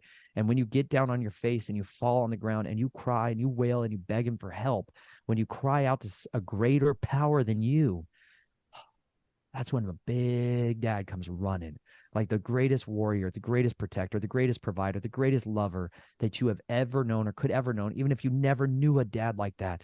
better version than anything you've ever seen or hoped for, shows up to provide for you, to sustain you and strengthen you and give you everything you need on this earth to conquer the kingdom of cowards, to conquer the doubts and the despair, and to give you hope amidst all of the despair. He is No one else can do that. No one else can do that. He is how we conquer the world because he already did. He's the one who already did it. And you know what? That's why I'm on his team, because I want to win. I want to be on the winning team. And it's an absolute assurance that I have that death will be defeated. Like, my king is alive. I serve in his army because he conquered death. And death is the one who reigned over me and ruled over me and was the familiar spirit for so long. And I've seen when I dealt with that man in the mirror, he disannulled my covenant with death. And because of that, you know what? He saved my life. Like, I almost died just 2 weeks ago. My body went into some horrific reaction almost 2 weeks ago, and it almost killed me right in front of my family. It was horrible. It's the closest I've come to death in years, in front of my family, like puking and violently. My whole body's swelling up, like poisoned horribly. And my children were watching me crying because they were like, Daddy's going to die. Horrible stuff. Horrible thing. Didn't want to go through that in front of my family. But at the end of the day, c'est la vie. Such is life. And this is what I'm here for. I have been waiting my whole life to die. I long for that day. It's going to be a sweet embrace. And I'm living like I'm dying. Like, that's why I go 1,000 miles an hour, Emma. I am absolutely committed. I am living for a lot of people. There's a lot of people who died in front of my face, and I'm going to live for them as much as I can, as long as I can. And I'm going to burn up every bit of resource and capacity that's in me. I save nothing for the finish line. I save nothing for the finish line. Every single day I'm living like I'm dying, because I am. And you know what? It's beautiful. I'm a dead man walking, and so is my family. And we're out here on the front line trying to be a representative so that you guys will live courageously. If you deal with the front man and the man and the woman in the mirror, you can be the literal force to help to cut through all of that impenetrable, thick jungle of darkness and deceit that's out there. And you can shine, you can pave a way for others to get freedom. Like, that's what my family is. We're living witnesses of that. And as long as we are here, you know what? We lay our lives down for you because we love you. We do this because of our love for you. We do this for a love for our enemies, even. We want them to be set free. We know that they need the love and they need the truth just as much as I did, because you know what? There was a lot of days where I was just as unutterably broken and lost and disgustingly tattered as those violent monsters that I talk about. I was not the abuser that way, but you know what? I was a monster all my own. And there was a lot of nights where I would have never wanted anyone to see me. There was a lot of nights where I was deeply covered with shame and pain, and I needed truth, and I needed love. And you know what? The Father has extended that out to me, and he extends it out to each and every one of you. And you can have an opportunity to know him, to be known by him, and have a right standing relationship with him, so you can conquer death. And you can ultimately turn this world upside down. And every snare and pit and deadly trap they've ever laid, they're going to fall into it, y'all. And you know what? You will be set free and raised to a new life. Man, that's awesome. That was a great answer. What else did you want to talk about in regards to your healing? Did you have anything else on your list that you wanted to tell people about? I know, y'all. Getting outside and getting dirty, super fun and super good.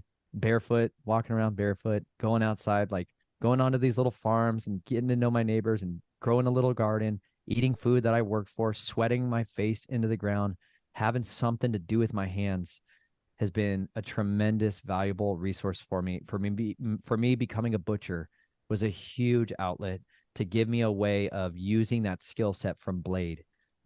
That I needed something to do with him.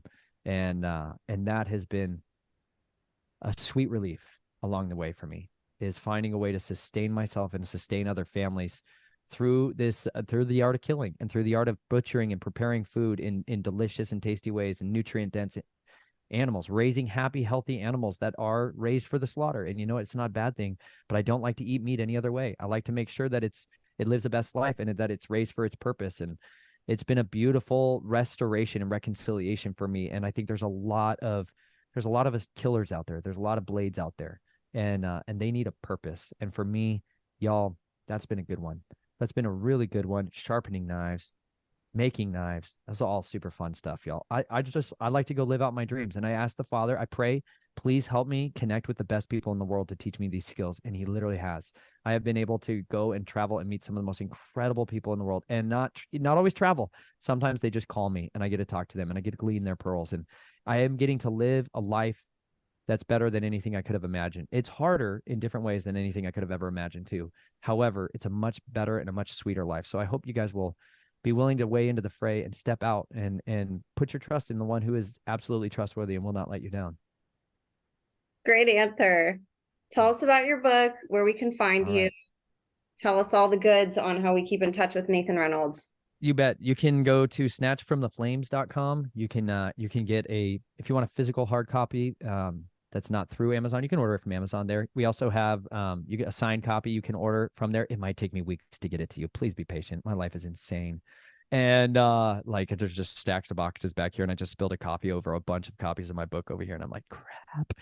So be patient with me as I work on it. Sometimes it takes weeks to get more copies of my book in, but I will try to get you a signed copy. I used to puke and get unbelievably nauseous every time I walked into a post office. So I'm coming a long ways, y'all. It's taking me a long time to literally get to a place where I go into a post office again. But snatchfromtheflames.com. I have name your price. Y'all, you can just go to order your copy today if you click that. You guys, I have an audiobook. I have an ebook available there. I have the whole audiobook and ebook on the website there. You can just watch it or read it yourself.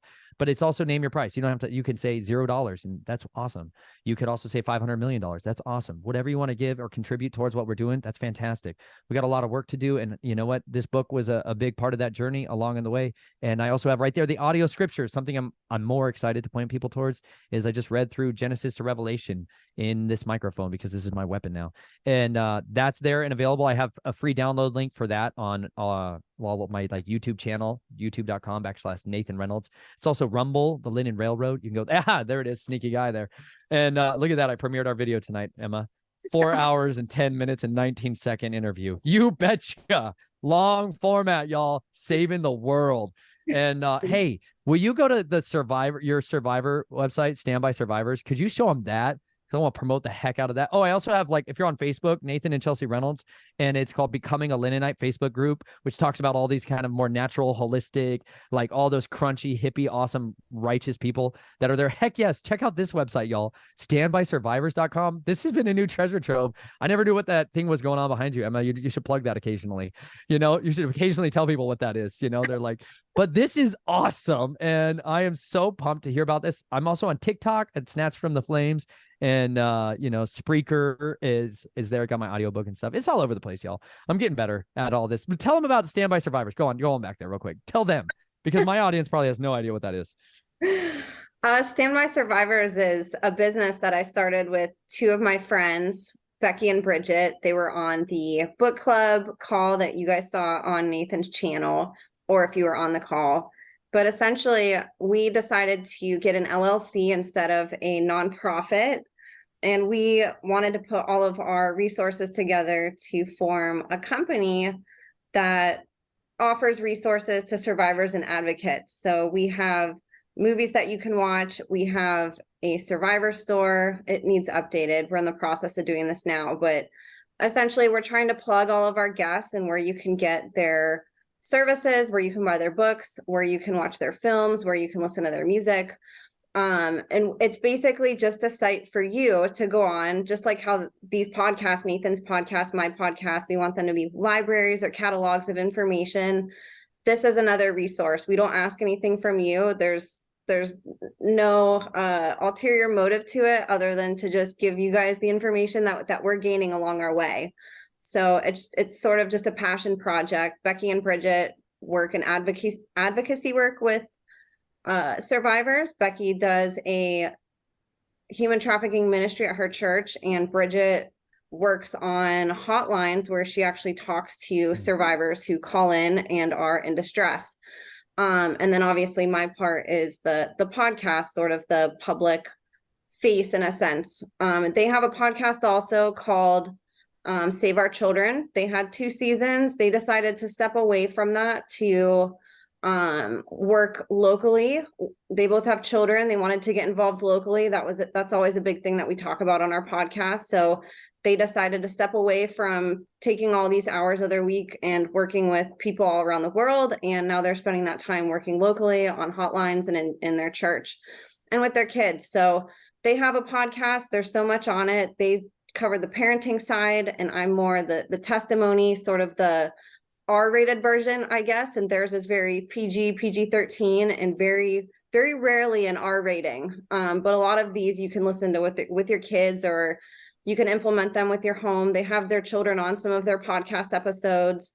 So just sort of a compliment to what I'm doing, a little bit more of a PG version. But we just created everything to be a resource for all of you guys, and for you guys to have these one-stop shops that you can go and find information, instead of how we were years ago, scouring the internet for hours and hours and hours. We tried to simplify it for you guys. So that's essentially what Standby Survivors is. That is awesome. Thank you for sharing that, Emma, and thank you for putting that resource together too. What a plethora of information, and it's good to have it consolidated. So thank you for doing that. Thank you too. I really appreciate you coming on here. It's so valuable hearing these sort of side topics from a testimony, and sort of how somebody gets through that, and onto the other side. So I really appreciate you coming on here and sharing some tips and tricks that worked for you, what didn't, and of course, giving your impeccable and eloquent monologues that you always do to hype people up and make them feel seen and heard, and just really good about where they're at. You really are such a bearer of hope and light, Nathan. And I hope that you know that, and we all appreciate your vulnerability and that passage, those journal entries that you shared earlier, to give us some insight. I know that that has to be really hard to revisit and to read. And you were really brave doing that today. And I know it helps me. Like, this is stuff I've never gone through. So any way that I can get in your head and in the head of my guests, and the special people in my life who have gone through really hard things, it helps me grow my own empathy towards being able to be there, instead of being in my head and trying to compute things. I can have more of a base understanding and focus my energy on the things that you said are important, like being there and supporting and empathy and things like that. So just thank you so much for everything that you do, Nathan. I really appreciate you. And I know my audience loves you. I know your audience loves you. And I can't wait to see all the other things that God continues to use you for. Thanks so much, Emma. It was a real treat being here. You have a great night. Absolutely. You too. And for everybody listening, I'm going to have all of Nathan's links below like usual. So go ahead.